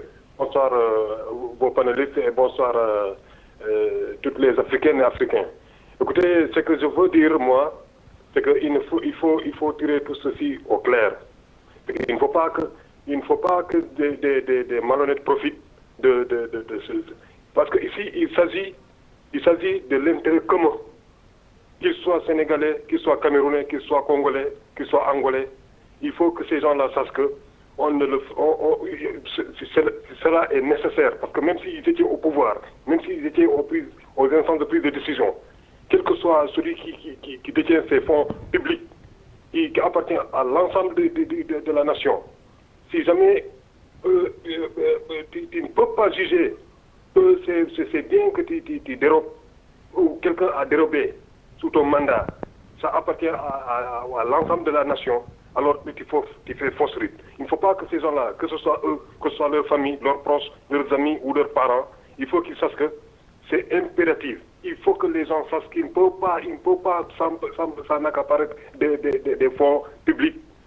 Je ne sais pas combien de fois nous sommes là en train de dire que nos leaders ne font rien. On dit que Paul Biya ne fait rien. On dit que Obiang Nguema ne fait rien. On dit que Dos Santos n'a rien fait. Et pourtant, il est le garant de la nation. Mais il n'est pas le seul administrateur. Il n'est pas le seul qui détient les fonds publics. Alors, tous ces gens-là, qu'ils soient préfets ou je ne sais pas qui, ou quelle autre fonction qu'il pourra occuper dans un gouvernement, ils sachent que c'est bien qu'on mette à leur disposition, ces biens-là appartiennent à la nation. Alors, s'il y a une opération de main propre. Il faut que ces gens-là se ressaisissent. Il ne faut pas qu'il y ait d'amalgame, des gens malhonnêtes profitent de cela pour accuser Paul Biya ou accuser Macky Sall ou qui que ce soit. Ça, c'est obligatoire. Donc, c'est ce que je voudrais vraiment apporter comme élément. Merci beaucoup. Merci. Très bonne soirée à vous, M. Dabadia. Le dernier que nous allons prendre au standard, c'est M. Zefar. M. Zefar qui nous appelle depuis la ville de Tchang. C'est au Cameroun. Bonsoir. Oui, merci. Bonsoir, Louis Roger, et bonsoir à nos panélistes qui nous donnent des bonnes informations toutes croustillantes aujourd'hui. Et le sujet est un sujet sur lequel nous avons déjà parlé à plusieurs reprises. Alors là, la corruption. Et j'aimerais faire remarquer que le Cameroun, oui, nous souhaitons bien que la corruption soit éradiquée. Mais nous voyons aussi que même le pouvoir en place, si nous supposons que le président en place est un président intègre, alors pourquoi est-ce que la CONAC, qui est un organisme qui est censé lutter contre la dilapidation des deniers publics, pourquoi est-ce que cette CONAC-là a les mains liées dans le sens que lorsque la CONAC boucle une enquête, c'est au président de la République ou c'est à l'instance suprême de la République de prendre la décision si oui ou non on doit poursuivre la personne qui est mise en cause. Alors que, en principe, selon mon point de vue, la CONAC devrait être capable d'assigner cette personne-là qui aurait été déclarée comme possiblement corrupteur, que la CONAC pourrait assigner cette personne directement à la justice et que la justice pourrait prendre les décisions en tout cas les décisions y afférentes. Mais dans notre pays, le Cameroun, c'est le président qui a le droit de dire si oui ou non la corruption si oui ou non la personne devrait être poursuivie. Alors vu dans ce sens, je pense bien que le Cameroun est loin d'être sorti de l'auberge. Voilà. Donc nous comprenons et nous allons revenir là-dessus encore pendant très longtemps si nous continuons à penser que en arrêtant les uns les autres, les ministres qui auront volé ou les uns et les autres qui auraient corrompu, ça pourrait changer quelque chose. Je pense pour ma part que arrêtons-nous un instant et regardons quel est le chemin qui a déjà été parcouru depuis ces années et quel est le résultat que cela a produit. Je pense que nous n'avons aucun résultat. Sinon, de plus en plus, nous avons des personnes qui sont arrêtées, nous avons les ministres qui sont arrêtés, nous avons des personnes qui ont censé pendant des années être, utilisons le terme, être les enfants du président, qui aujourd'hui, on nous fait croire qu'ils ont retourné leur veste et qu'ils sont contre leur papa, le président. Donc nous voyons, à mesure que les années avancent, nous luttons contre la corruption, mais elle ne fait que grossir. Donc, posons-nous la question, sommes-nous sur le bon chemin? Est-ce que nous utilisons les bons moyens? Est-ce que nous utilisons les bonnes techniques et les bonnes méthodes? À cette question, la réponse est non. Nous n'utilisons vraiment pas les bonnes techniques. Voilà, merci. Et je le dis encore, il faut que les populations il faut que les populations comprennent, il faut que les populations, que chacun fasse un travail d'involution, que chacun change soi-même, et après nous pourrons bouter hors de l'Afrique la corruption. Merci Louis Roger, merci Afrique Média pour nous, bonsoir. Voilà, merci à vous, M. Zefar, et prenez du bon temps du côté de Tchang, qui est une ville touristique au Cameroun. Alors, docteur Alaka, on a suivi plein de réactions, des gens font des propositions, mais on se rend compte quand même que lorsqu'on essaie de regarder de près ces ministres et hauts cadres de la République qui volent, on se rend compte que c'est une tribu facilement identifiable. Est-ce qu'il ne faudrait pas à un moment donné également changer, donner la chance à une autre tribu pour voir si cette autre tribu-là fera mieux le boulot que celle qui est considérée à chaque fois comme étant celle qui vole? Est-ce que... Ça vous fait sourire. Est-ce que vous croyez que je vais tomber dans ce piège-là? Non, je ne pose pas le problème en termes de tribu. Ce n'est pas une tribu qui vole, c'est des gens qui ont été nommés, mais qui, par un concours de circonstances, appartiennent tous à une tribu qui vole. Ce n'est pas la tribu. Et lorsque vous allez dans cette tribu-là, vous verrez qu'il y a des pauvres, mais alors des plus pauvres. vous verrez que les conditions... Il n'y a pas de voie d'accès, il n'y a même pas d'eau, d'électricité. Il n'y a pas d'électricité, il n'y a pas d'eau. Donc, je ne pense pas qu'on puisse poser le problème en termes de tribu. Il y a un téléspectateur qui a invoqué, ou deux, qui ont invoqué un certain nombre de causes possibles. C'est d'abord l'appartenance philosophique de ces gens. Il a parlé de la franc-maçonnerie, des loges, et ainsi de suite. Je crois que c'est un des éléments à prendre très au sérieux. Parce que si on se rend compte que, et d'ailleurs, quelqu'un de très avisé, Bilo ici, avait dit, je crois que c'était dans votre plateau ici, que le président de la République camerounaise, comme tous les présidents des pays de la zone CFA, signent les nominations de ministres. Ce n'est pas eux qui les nomment. Ils vérifient si leurs amis sont là et puis le reste, ça ne les intéresse pas. Parce que c'est les loges qui envoient les listes. Vous enlevez ceci, ils vous proposent d'autres personnes. Parce que ces personnes doivent payer des redevances aux grands maîtres à qui ils doivent une obéissance aveugle. Moi, j'ai entendu ça ici. J'ai aussi entendu ça. Et je suis obligé de partager ce genre de point de vue qui, sans toutefois être prouvé, mais me paraît absolument justifié. Ça, c'est l'une des premières choses. Mais moi, je pense aussi que le Cameroun connaît cette situation beaucoup plus que les autres pays, parce qu'on le remarque, c'est parce qu'il manque un travail gouvernemental. Si le président de la République faisait au moins un conseil ministériel par mois pour essayer d'évaluer le travail de ses ministres, il aurait été au courant de beaucoup de choses que son entourage ne lui dit toujours pas, ou que les notes qu'il reçoit ne permettent pas de savoir verbalement de quoi il s'agit. Et il aurait eu là l'occasion de mettre les ministres devant leur père, devant le fait accompli, en face du fait accompli, pour qu'ils puissent se justifier sur tel ou tel dossier dont il a pris connaissance d'une manière ou d'une autre. Ça manque beaucoup parce que les conseils de gouvernement autour du Premier ministre, ça ne donne rien du tout, puisqu'il y a des ministres qui se fichent royalement du Premier ministre. Moi, en 2009, lorsque ce problème avait pris de l'ampleur dans notre pays, avec les premières opérations éperviers, j'avais commis un livre, La gouvernance fiscale. J'ai écrit à peu près 350 pages où j'ai indiqué comment faire pour finir avec cette affaire de corruption par le biais de la fiscalité.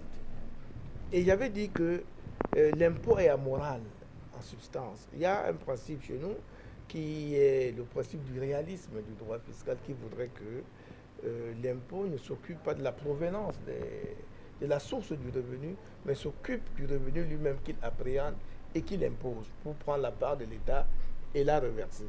Donc ces gens qui volent, s'il est établi auprès de, je ne sais pas trop quel tribunal, TCS, ou tribunal de grande instance, ou n'importe quel tribunal, s'il est établi qu'ils ont volé, les montants sont connus, eh bien, la direction générale des impôts doit se saisir de ce montant et envoyer en conséquence les lettres appropriées ou mises en cause pour lui demander de déclarer ses revenus. S'assurer si ses revenus avaient été déclarés. Sinon, on les reprend d'abord par le biais de l'impôt. Ça fera 35%. Avec des pénalités de 100%, ça fait 70% de ses revenus. Avec des intérêts de retard de 1,5%, qu'on pourrait même plafonner à 50%, on se retrouverait dans, pour quelqu'un qui a volé 1 milliard, on pourrait déjà recouvrer par les impôts 800 millions. Alors 800 millions sont déjà recouvrés. Comment on va les recouvrer s'il n'a plus de l'argent? Eh bien, on recouvre par le paiement en nature. C'est-à-dire que ces immeubles, ces biens meubles et immeubles, on reprend tout ça et ça devient la propriété administrative. Là, on n'est qu'au niveau de la fiscalité qui est légale et qui est prévue par le Code général des impôts. Première chose. Maintenant, il lui restera peut-être 10 ou 20% entre ses bras. Pour ces 20% qui lui restent, la justice va le poursuivre, non seulement pour ces 20%, mais pour la totalité de la somme volée. Il est toujours redevable du milliard qu'il a volé. Mais comme il a déjà payé des impôts pour ce milliard, eh bien, ces impôts payés n'ont absolument rien à voir avec le montant qu'il a distrait. Donc on le poursuit pour tout le milliard. Et en ce moment, il va aller trouver d'autres ressources pour payer cet autre milliard, cette fois-là, certainement dans ses ressources propres. on aura réglé un problème. Mais j'avais dit qu'on ne devrait pas s'arrêter là. Lorsqu'il est établi que cette personne a volé, on a recouvré une partie par les impôts, eh bien, sa progéniture n'a plus accès au concours administratif, aux fonctions publiques de haut niveau, parce qu'il existe ce qu'on appelle chez nous, comme dans tous les États, ça s'appelle l'enquête de moralité. Parce que lorsqu'on va se rendre compte que tu es issu d'un père voleur, ben tel père, tel fils, on ne peut plus te confier des fonctions d'un certain niveau, on ne peut même plus te faire admettre à un concours administratif parce que justement, ta moralité est douteuse. On serait allé à ce niveau. Et maintenant, pour mettre des barrières, eh bien, la Constitution a prévu un article 66 qui amène celui qui prend ses fonctions à déclarer ses biens. Il faut le mettre en pratique. Il faut le mettre en pratique et bien sûr, d'autres téléspectateurs l'ont dit ici, toutes les institutions chargées de lutter contre la corruption doivent être autonomes, indépendantes du chef de l'État. Lorsqu'ils ont établi que quelqu'un a volé ou quelqu'un pour la NIF a transféré des milliards à l'étranger sans être à mesure de justifier d'où lui sont venus ces milliards, ben absolument, ben on lui tombe dessus. Et aujourd'hui, on a une chance inouïe que depuis 2015, on est en train de négocier le projet BEPS, c'est-à-dire que la convention multilatérale qui va permettre l'échange des renseignements à but fiscal. On est capable, assis à Yaoundé, de savoir que tel monsieur dispose d'un immeuble à Paris, à tel arrondissement, ainsi de suite, à New York, ainsi de suite. Parce que les administrations fiscales sont interconnectées et donnent ces informations. On peut donc, à partir de là, s'intéresser à chaque individu, saisir ses biens où qu'il se trouve et se faire rembourser. Ah, mais docteur, vous êtes fiscaliste, vous parlez bien de l'argent, mais comment se fait-il qu'un individu puisse s'offrir ce vilain plaisir de voler pas 1 million, pas 2, mais 1 milliard, 2 milliards, 3 milliards, 10 milliards? C'est pour en faire quoi au juste? D'abord, comment il fait pour les voler? Maintenant, pour en faire quoi? J'ajoute une question à la vôtre. Comment ils font pour se retrouver avec des milliards dans des comptes à l'étranger? Ce n'est pas généralement ici. C'est aussi simple, c'est les multinationales. C'est les multinationales qui les corrompent ici. Ils leur passent des marchés, ils leur donnent des facilités, ils leur vendent gratuitement les biens publics, ils leur donnent à vil prix nos entreprises publiques. Et puis ces multinationales, pour les récompenser, leur ouvrent des comptes là-bas, dans des paradis fiscaux, et leur remettent le chéquier et le numéro du compte. Ils sont riches, ils ont de l'argent là-bas sans qu'ils aient bougé sans qu'ils aient pris l'avion. Voilà, si vous voulez. Donc, c'est les multinationales. Un téléspectateur a dit, qui corrompt? Il faut aller chercher le corrupteur. Si vous neutralisez le corrupteur, il n'y aura plus de corrompus. Maintenant, c'est pourquoi faire en réalité. Mais, vous savez, au Cameroun, pour parler du Cameroun, il peut avoir deux destinations possibles pour cet argent qui est volé. La première destination, c'est devenir des lobbies puissants pour placer à la tête de l'État qui ils veulent, avec l'argent qu'ils ont. C'est la lutte de succession. C'est la première chose. La deuxième chose, mettre leur famille à l'abri du besoin des siècles durant. Et sur la première chose, lorsqu'on a maîtrisé, lorsqu'on a les moyens de mettre au pouvoir qui on veut, parce qu'on a un peu comme le CAC 40 en Occident, qui met au pouvoir qui il veut, eh bien, on devient puissant, incontournable et faiseur de roi. Tout le monde rêve d'être un Soros au Cameroun, par exemple. Voilà la première chose qui les pousse à voler. Et la deuxième, je l'ai indiqué, c'est pour le bien-être de la famille. Et c'est pour ça que je pense que lorsqu'un prévaricateur, lorsqu'il est établi que tel est prévaricateur, eh bien, sa progéniture n'a plus accès aux emplois publics. Voilà. Merci infiniment, Dr Alakalaka, fiscaliste et écrivain. Alors, Jean-Arthur Aoumou, il y a un téléspectateur qui vous a posé une série de questions. Est-ce qu'il y a une étude de moralité? Est-ce que ces ministres qui sont nommés déclarent leurs biens. Est-ce qu'ils sont véritablement à la hauteur de la fonction? Déjà, mes salutations au pasteur Soa. Non, il a posé des questions apparemment simples, mais réellement complexes. Et je ne vais pas faire dans la langue de bois, je répondrai autant que peu ce possible, mais de façon le plus claire aussi. Pour nommer les gens à la tête, soit au gouvernement, soit à la tête des entreprises publiques ou parapubliques, il existe au Cameroun des services qui sont chargés de faire des enquêtes de moralité et des propositions. Or, il se trouve que ces services-là sont eux-mêmes infiltrés par des agents étrangers, sont eux-mêmes infiltrés par diverses personnes appartenant à des loges ésotériques. Ces services-là eux-mêmes aussi sont très friands des prébendes. Et lorsqu'ils remontent dans ces propositions au chef de l'État, le chef de l'État leur faisant confiance, donc choisit. Ça, c'est déjà le premier casting. Le deuxième casting, c'est le parti. Il arrive que certains font des dons assez importants lors de diverses élections, soit pour le ralliement de tel ou tel bled au parti au pouvoir. Tel a réussi à faire des pieds et des mains pour que tel bled rallie le parti au pouvoir. C'est également, c'est des sources de propositions et de positionnement au niveau du pouvoir. Et il y a également les réseaux de la France-Afrique. Les réseaux de la France-Afrique également aussi font leurs propositions et dont nous dépendons. Il y a les réseaux ésotériques qui font également leurs propositions. Donc voilà, donc lorsqu'on est, on est pris dans ce filet-là, il est assez difficile de pouvoir avoir entre ses mains un gouvernement de 10 personnes et avoir 3 patriotes dans ce type de gouvernement-là, ou à la tête de diverses sociétés publiques et parapubliques. Si vous avez 10 directeurs généraux que vous nommez à gauche, à droite, il vous serait difficile d'avoir 2 directeurs généraux qui soient entièrement patriotes.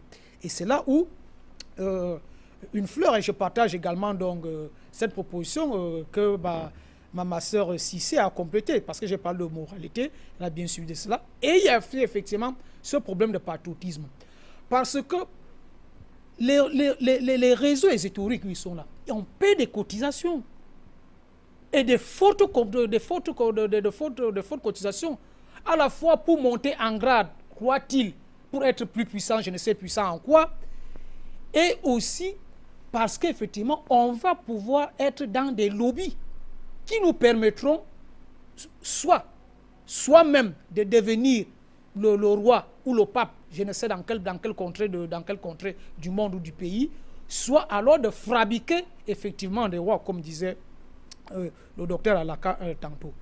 Voilà donc comment est-ce qu'on recrute et qu'on nomme des gens à la tête du gouvernement ou dans des entreprises publiques et parapubliques. Maintenant sur les solutions, parce que des Africains et des Africaines nous ont posé différentes questions là-dessus et ont fait quelques propositions. Non, contrairement un peu à ce que disaient certains, non, on ne va pas faire un éternel recommencement. La lutte pour la corruption ne prendra pas fin avec le régime de M. Biya. Cette lutte-là va s'intensifier après ce régime. Je ne crois pas que les bases qu'il pose, elles peuvent être fluctuantes, elles peuvent être fragiles, mais ces bases-là vont être consolidées et vont s'amplifier demain après demain. Et lorsque j'ai dit tout à l'heure qu'on avait dans notre législation des moyens pour lutter contre cela, on a par exemple notre constitution prévoit la mise sur pied d'une haute cour de justice. Mais effectivement, les membres proches de la mouvance présidentielle qui sont au gouvernement font des pieds et des mains pour que cette haute cour de justice ne soit pas mise sur pied.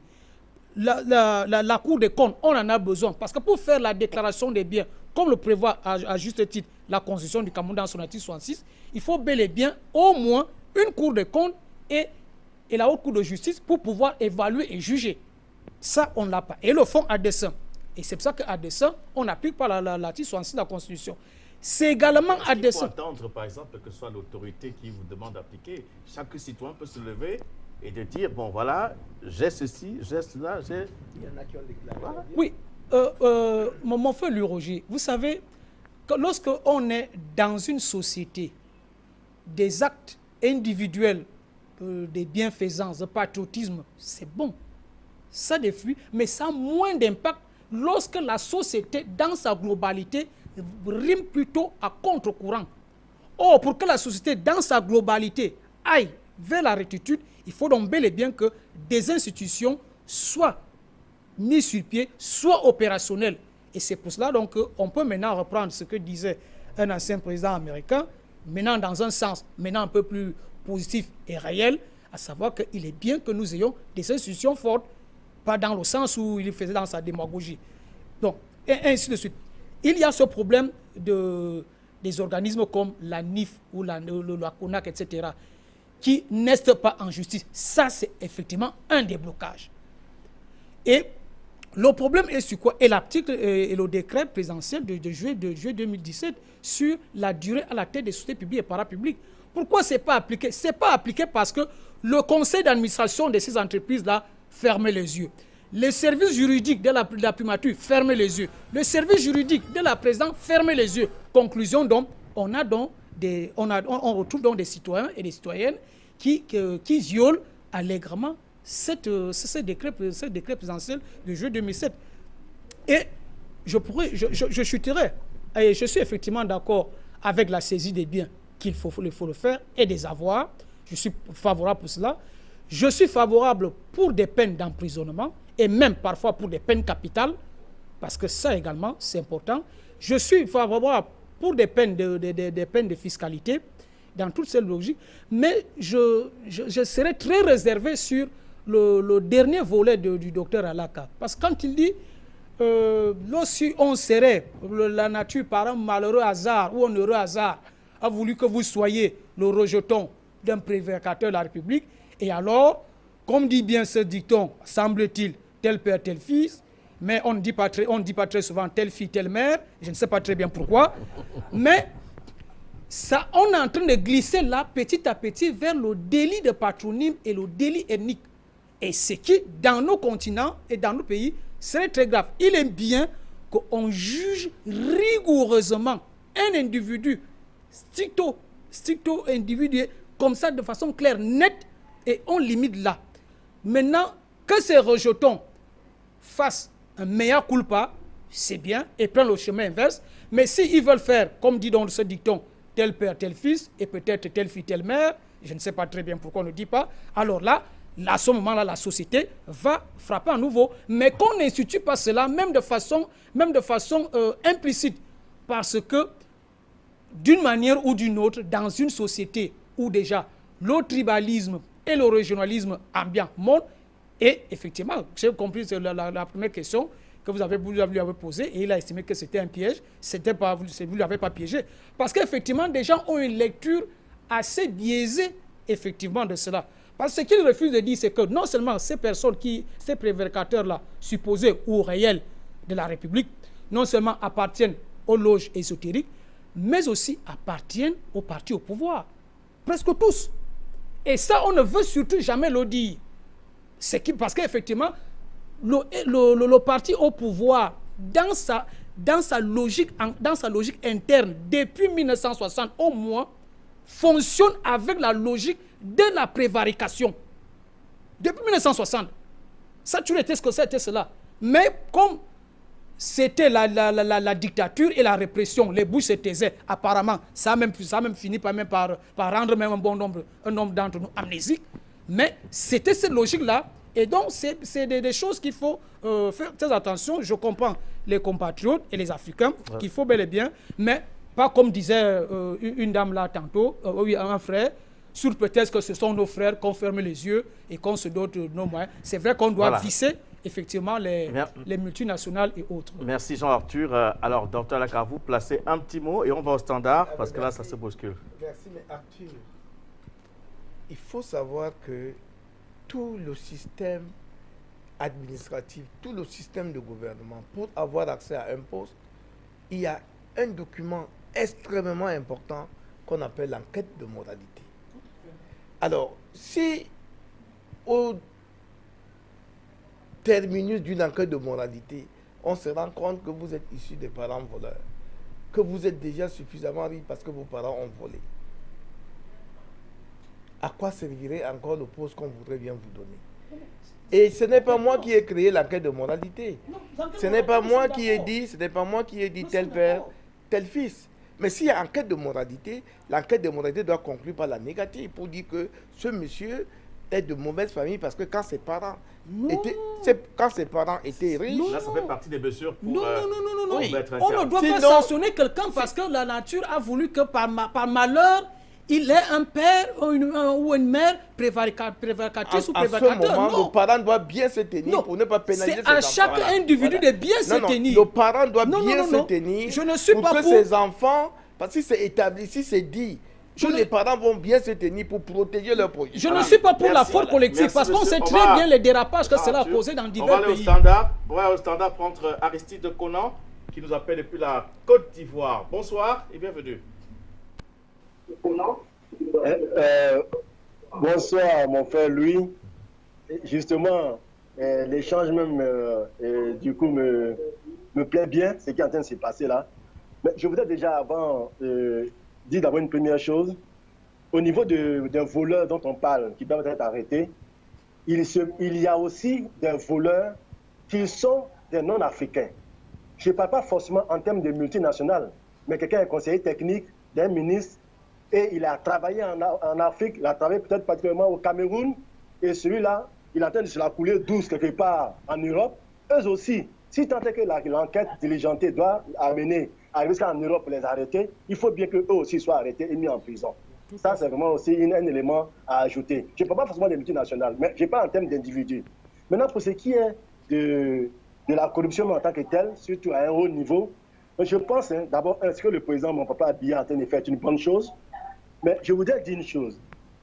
Je pense que tout repose surtout, comme a dit tout à l'heure, j'avais vu l'échange entre les deux panélistes, sur comment la société africaine même regarde toute personne qui est nommée. On entend souvent dire, celui-là a été nommé à un poste comme ça là, et puis il n'a rien fait.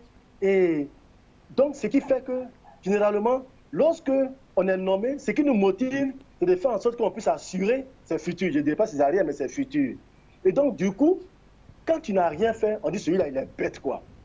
Comment est-ce que quelqu'un comme ça t'a mis quelque part? Et donc, lorsqu'on est nommé, que l'on soit maire, qu'on soit ministre, notre réaction, c'est d'abord ça. Parce que la société elle-même te juge dans ce sens-là. Donc, je pense qu'il y a une éducation de la société même d'abord à faire. Pour qu'on puisse faire comprendre aux gens qu'un homme peut être à la tête d'une institution, mais d'une structure qui doit peut-être construire un pont pour 2 milliards de francs. Et cette personne prend les 2 milliards, elle prend tout l'argent et elle s'en investit dans le pont. Et sans qu'à la fin, on ait cette personne-là de bête. Parce que c'est ça, en fait, la société africaine. Et c'est ce qui fait donc que partout où chacun est, chacun cherche à gagner. Chacun cherche à prendre. Donc voilà un peu ce que moi je voulais ajouter par rapport à ce que je voulais dire. Je vous remercie. Merci Aristide Conan. Jamal, vous nous appelez depuis la Malaisie. Bonsoir et bienvenue. Oui, bonsoir à tous les panélistes. Je voudrais un peu rappeler à mes deux frères qu'on n'a pas besoin de parler de l'héritage ou bien se repérer que si le père était ceci et d'office, l'enquête de moralité va amener que peut-être le père était volé définitivement, le fils, on ne doit pas le placer. Non. Même quand on va dans la parole, quand tu lis le Coran et la Bible, tu vas comprendre que le père était même un messager, mais le fils, à la fin, était un égaré. Et parfois, vous allez vous rendre compte que le père était un grand voleur, mais c'est le fils qui vient plutôt répresser. Il ne vole jamais. Donc, rappelons-nous que Paul Biya a été voté. Les autres là ont été nommés. C'est pour ça qu'ils n'ont aucun sentiment. On va toujours se repérer à celui qu'on a voté pour dire qu'il travaille mal.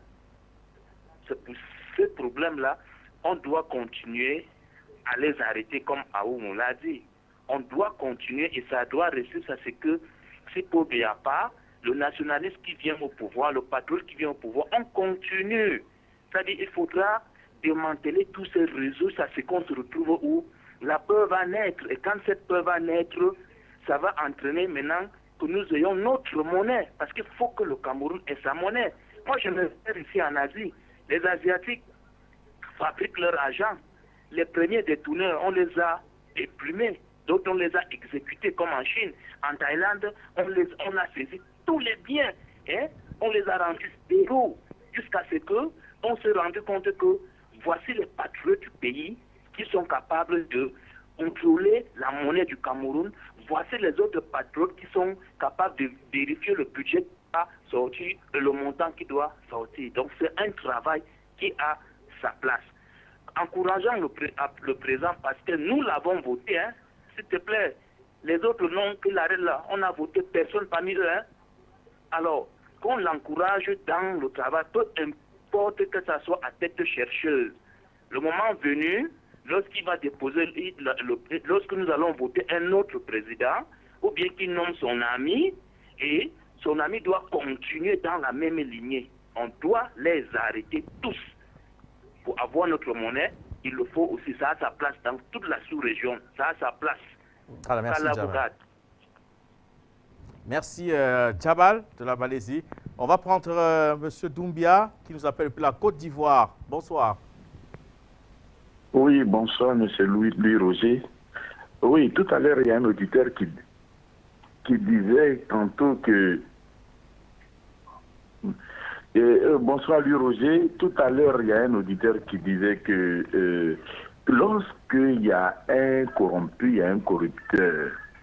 Moi, j'aurais souhaité que Paul Biya, c'est vrai qu'il y a des gens autour de lui qui ont fait des malversations.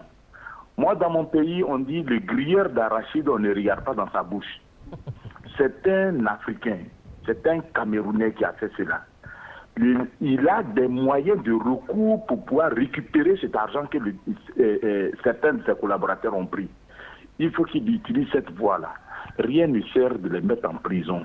Vous savez, la traite des Noirs a endeuillé l'Afrique. Beaucoup d'Africains sont morts.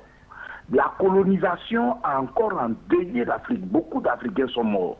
Même cette démocratie dont on parle, ou dont moi-même je ne suis pas d'accord, a endeuillé, continue d'endeuiller les gens. Par exemple, l'opposition va dire demain nous marchons, le parti au pouvoir va dire non, on ne veut pas, ils vont envoyer des militaires, frapper des gens, tuer d'autres. Donc moi je pense que on n'a qu'à faire de l'économie des morts des Africains.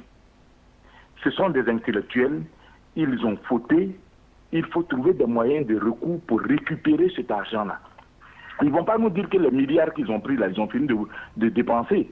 Il faut trouver un moyen de recours pour prendre cet argent-là. Faisons l'économie des morts des Africains et occupons-nous du véritable problème de la sortie de l'Afrique dans les jougs des Européens. Moi, je pense que c'est ça qu'il faut faire. Mais ceux qui ont pris l'argent de part et d'autre, on peut récupérer. On regarde dans les fiscalités, on voit où ils ont envoyé l'argent, on saisit les comptes, les gens vont ramener l'argent. Je pense qu'il faut faire cela. Ce que le président angolais a commencé à faire, il faut commencer à faire ça. L'argent va rentrer au Cameroun. Voilà. Mais arrêtons de les mettre en prison, arrêtons de les maltraiter, ainsi de suite. Ok, merci. Merci, Louis Roger. Merci infiniment. Alors, on prend entre M. Kwasi, depuis les États-Unis. Bonsoir. Bonsoir. Je voudrais, je dis d'une chose aux panélistes. Et je voudrais rapidement dire que je suis totalement d'accord avec l'un de vos panélistes qui disait qu'il fallait pénaliser aussi la progéniture, les parents de la personne du voleur, voilà. Parce que pourquoi? Nous sommes en train de forger, de régler un problème et de préparer aussi le futur de notre peuple. Et vous savez que lorsque on pénalise quelqu'un aujourd'hui, c'est cette personne qui est pénalisée. Lorsque nous regardons le système africain, je ne vis pas pour moi seul, je vis pour ma famille. Lorsque j'ai quelque chose, c'est pour ma famille. Nous regardons le système occidental. Lorsque quelqu'un est pénalisé, c'est bien vrai que les gens vivent de façon individuelle, mais ce que tu as fait dans ta famille a l'influence sur toi toute ta vie et sur toute ta famille, je voudrais dire. Alors que chez nous, en Afrique, où nous vivons en communauté, où la richesse de quelqu'un est la richesse de toute la famille, alors je ne pense pas que ce soit aussi absurde que de penser que pénaliser la progéniture de la personne qui a volé soit un problème. Pourquoi? Ce n'est pas un problème pour moi personnellement. Pourquoi? Lorsque je vole, je donne l'argent, je mets l'argent sur le compte de mon fils. Mon fils qui vient à l'argent déjà, et il reviendra au pouvoir aussi avec une fonction publique, qui plus tard bénéficiera des fonds que j'ai volés, qui n'ont pas été poursuivis parce que c'est l'argent de mon fils. Voyez-vous? Et ce fils-là, il peut peut-être ne pas voler, il peut avoir une mentalité plus saine que son père, mais déjà ce qui a déjà accumulé par son père est toujours là. Donc si mon père sait, si le père sait que ce que je ferai pénalisera son fils, dans ce temps-là, dans le futur, on n'aura plus ça parce qu'on pensera à des répercussions. Alors je pense que si on doit frapper fort au lieu de dire que non, on va seulement toucher le père, les fils ne seront pas touchés. Je ne pense pas du tout. Il y a des gens qui n'ont jamais travaillé, qui n'ont jamais de fonction, mais qui sont riches, qui sont milliardaires à la naissance. Et comment ils ont eu ces milliards? À cause de leurs pères qui ont volé la nation. Donc je pense que ce n'est pas du tout absurde de dire que pénaliser, sanctionner, on ne dit pas que les enfants n'auront pas des emplois, du travail dans l'État. Non, ils n'occuperont pas d'emplois de position qui leur feront encore voler de l'argent ou bien bénéficier de plus de l'argent qui a été volé par leur père. Moi, je pense que je supporte tout à fait.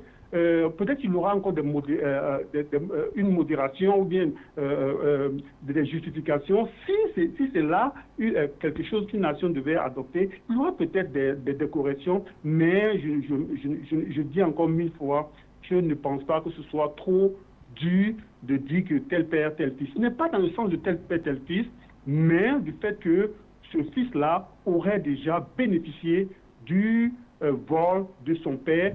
Et parce que quand on prend l'argent, quand on met la personne en prison, les gens... Voilà. Merci, monsieur Kwasi. Voilà, on va prendre le dernier appelant au standard et puis on va faire un dernier tour de table. Allô? Voilà. Alors, on va commencer par vous, Jean-Arthur Aoumou, pour ce dernier tour de table. Il n'est pas question de discuter souvent des solutions. Et parfois, lorsque les solutions sont radicales, il faut également les accepter parce que ce sont des mesures coercitives pour qu'il n'y ait plus des détournements des lieux publics, pour que la corruption des grands groupes et tous les segments de la société dont il est question de frapper. Et maintenant, deux solutions fortes pour qu'on puisse sortir de ce débat. Deux solutions fortes, je l'ai dit. D'abord, la mise sur pied et l'applicabilité de toutes les institutions et lois de la République. Nous avons déjà des textes, des bons textes. Sortons des textes. La mise en application effective de ces textes-là, parce que ce n'est pas encore appliqué, ou c'est très sûrement appliqué, et que la NIF est en justice. Voilà. Ça, c'est vraiment le plan des lois actuelles. Et je reviens sur ce que moi je nomme la chasse aux sorcières. Parce que ça, c'est la chasse aux sorcières qui est là. Il s'est trouvé un débat en Europe au lendemain de la Deuxième Guerre mondiale entre Jean-Paul Sartre et un certain nombre de philosophes. Certains philosophes et Jean-Paul Sartre affirmaient que le fait qu'il y ait eu le génocide juif engageait la responsabilité collective de tous les Européens. Ça suscitait le courroux d'un bon nombre d'intellectuels qui ont dit non. Il se trouve que dans le génocide juif en Europe, c'était le fait non seulement des nazis, mais pas de tous les Allemands, mais aussi des collaborateurs des nazis dans différents pays européens. Et ce qui était une vérité historique. Mais comme certains sont très champions et très dans l'amalgame et dans les facilités, ont voulu faire des tours de passe-passe. comme je dis tantôt, je dis bien ceci, que les mesures que nous avons suggérées sont effectivement des mesures fortes. Il n'y a aucune complaisance là-dessus. Mais je refuse, parce que pour moi, je ne trouve pas ça moralement sain. Ça prépare des génocides et des guerres. Je dis bien que je suis opposé à une solution qui dit que un père qui a été attrapé, on a saisi ses biens, il a purgé sa peine, ou il a même été exécuté, et que maintenant, comme donc le hasard, la nature a voulu que vous soyez son rejeton, ou que vous soyez un membre de sa famille, parce qu'on va partir de la famille, ce ne sera même plus de la famille, ce sera du clan, ce ne sera même plus du clan, ce sera de l'ennemi, et on va donc stigmatiser un groupe ethnique, une famille, et là, on sera déjà aux portes du génocide et des guerres civiles. Donc, on prétendait avoir été radical, alors qu'en réalité, on ne l'a pas été. Il y a des mesures, des lois qui existent, qu'on les applique fermement et rigoureusement, qu'on trouve par exemple, et en plus, comme on a dit, il faut bel et bien rompre avec la France-Afrique. Là, ce qui se pose, à travers la question du pasteur Soa, j'étais en train de montrer qu'en réalité, si notre pouvoir était réellement assis sur les Camerounais, on ne devait pas avoir des nominations qui viennent des coteries exotériques et des coteries impérialistes et dont la France-Afrique. Parce que c'est effectivement, comme on dépend également de ces coteries impérialistes et ésotériques, d'où l'infiltration assez massive dont des individus pareils qui nous causent sûrement de tort. Qu'on dise aujourd'hui maintenant qu'on veut bien faire, qu'on interdise par exemple à certains qui appartiennent à des loges ésotériques ou qui sont bel et bien des instruments de la France-Afrique, qu'ils ne prennent pas de hautes responsabilités, je serais preneur. Mais qu'on dise par contre que parce qu'on c'est le fils de tel ou la fille de tel, alors là, et pourtant, celui-là, il peut être très compétent et parfois très patriote, qu'on va se l'aliéner. Mais si c'est seulement s'il dit qu'il poursuit l'alien, le vol, la prévarication de son parent, là, je suis entièrement d'accord qu'on sévisse contre lui. Voilà, merci Jean-Arthur Aoumou. Alors, docteur Alakalaka, pour sortir. Alors, pour sortir, en plus des propositions qui ont été faites et pour lesquelles je suis tout à fait moralement d'accord, parce qu'il n'y aura pas de génocide possible. Moi, je suis fils de quelqu'un qui avait beaucoup de plantations de cacaoyers. Quand il est mort, j'ai hérité. Je crois que si ce monsieur qui était mon père avait été fonctionnaire, il m'avait laissé des caisses d'argent, je crois que j'aurais hérité de ces caisses d'argent. Donc, je suis comptable de ce qu'il a fait. Et je passe dessus pour dire que, parce que des gens aujourd'hui, et nous sommes toujours dans la poursuite de mettre fin à la corruption, ceux qui sont corrompus et qui n'ont pas pu, par le biais des boutiques financières ou des multinationales, envoyer leur argent à l'étranger, gardent cet argent à la maison depuis l'arrivée de la NIF, puisqu'aujourd'hui, pour déposer 5 millions dans un compte en banque, il faut justifier d'où ça vient. Ces gens ont l'argent chez eux. Donc, pour les débusquer totalement, pour faire maintenant une opération, ce qu'on appelle chez nous un rafle financier, eh bien, on crée une monnaie nouvelle et on demande aux gens de venir de ramener leurs anciennes coupures, on leur donne les nouvelles coupures. Vous allez voir la magie. Vous allez voir les milliards sortir et là ils diront d'où leur provient cet argent. Voilà. Personne n'accepterait perdre autant d'argent parce qu'il y a eu de nouvelles coupures. Tout au plus, peut-on conjecturer qu'il va réunir sa famille. Et la famille intervient, cher ami Arthur, pour celui-ci on va donner 2 millions, celui-là 6 millions, celui-là 10, pour aller échanger. Mais au fond, quand on regarde, ce seraient les membres d'une seule famille, avec pour seul pourvoyeur de fond le corrompu qui était haut placé. Voilà, moi je crois que si on arrive à ça, on mettra fin, tout au moins, pour les esprits non patriotes, à cette affaire. Mais les patriotes existent dans nos États. Il faut les sortir pour les amener à gérer nos États, dans l'intérêt de nos États et de ces populations. Et là, je suis d'accord avec Arthur. Nous avons intérêt aujourd'hui à voir nos dirigeants rechercher d'abord la compétence, le patriotisme, et si jamais des faisceaux d'indices leur font savoir que ces gens ont une autre origine philosophique différente de l'origine philosophique bantou ou africaine ou panafricaniste, en ce moment, il faut les mettre de côté. Ce n'est pas de la discrimination.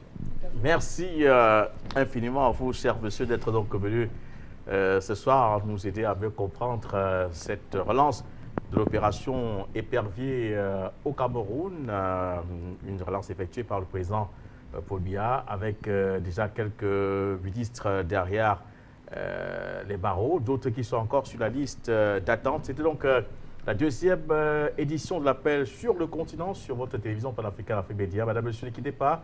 Nos programmes se poursuivent et tout à l'heure, c'est face à l'actualité. Et si vous n'avez pas eu l'occasion d'intervenir, restez tout simplement scotché car l'opportunité vous sera donnée. À tout à l'heure. L'Afrique Média veut libérer l'Afrique. C'est-à-dire que je représente une position internationale. Il faudrait qu'à l'international constate quelle est la position du gouvernement. La réflexion est terminée.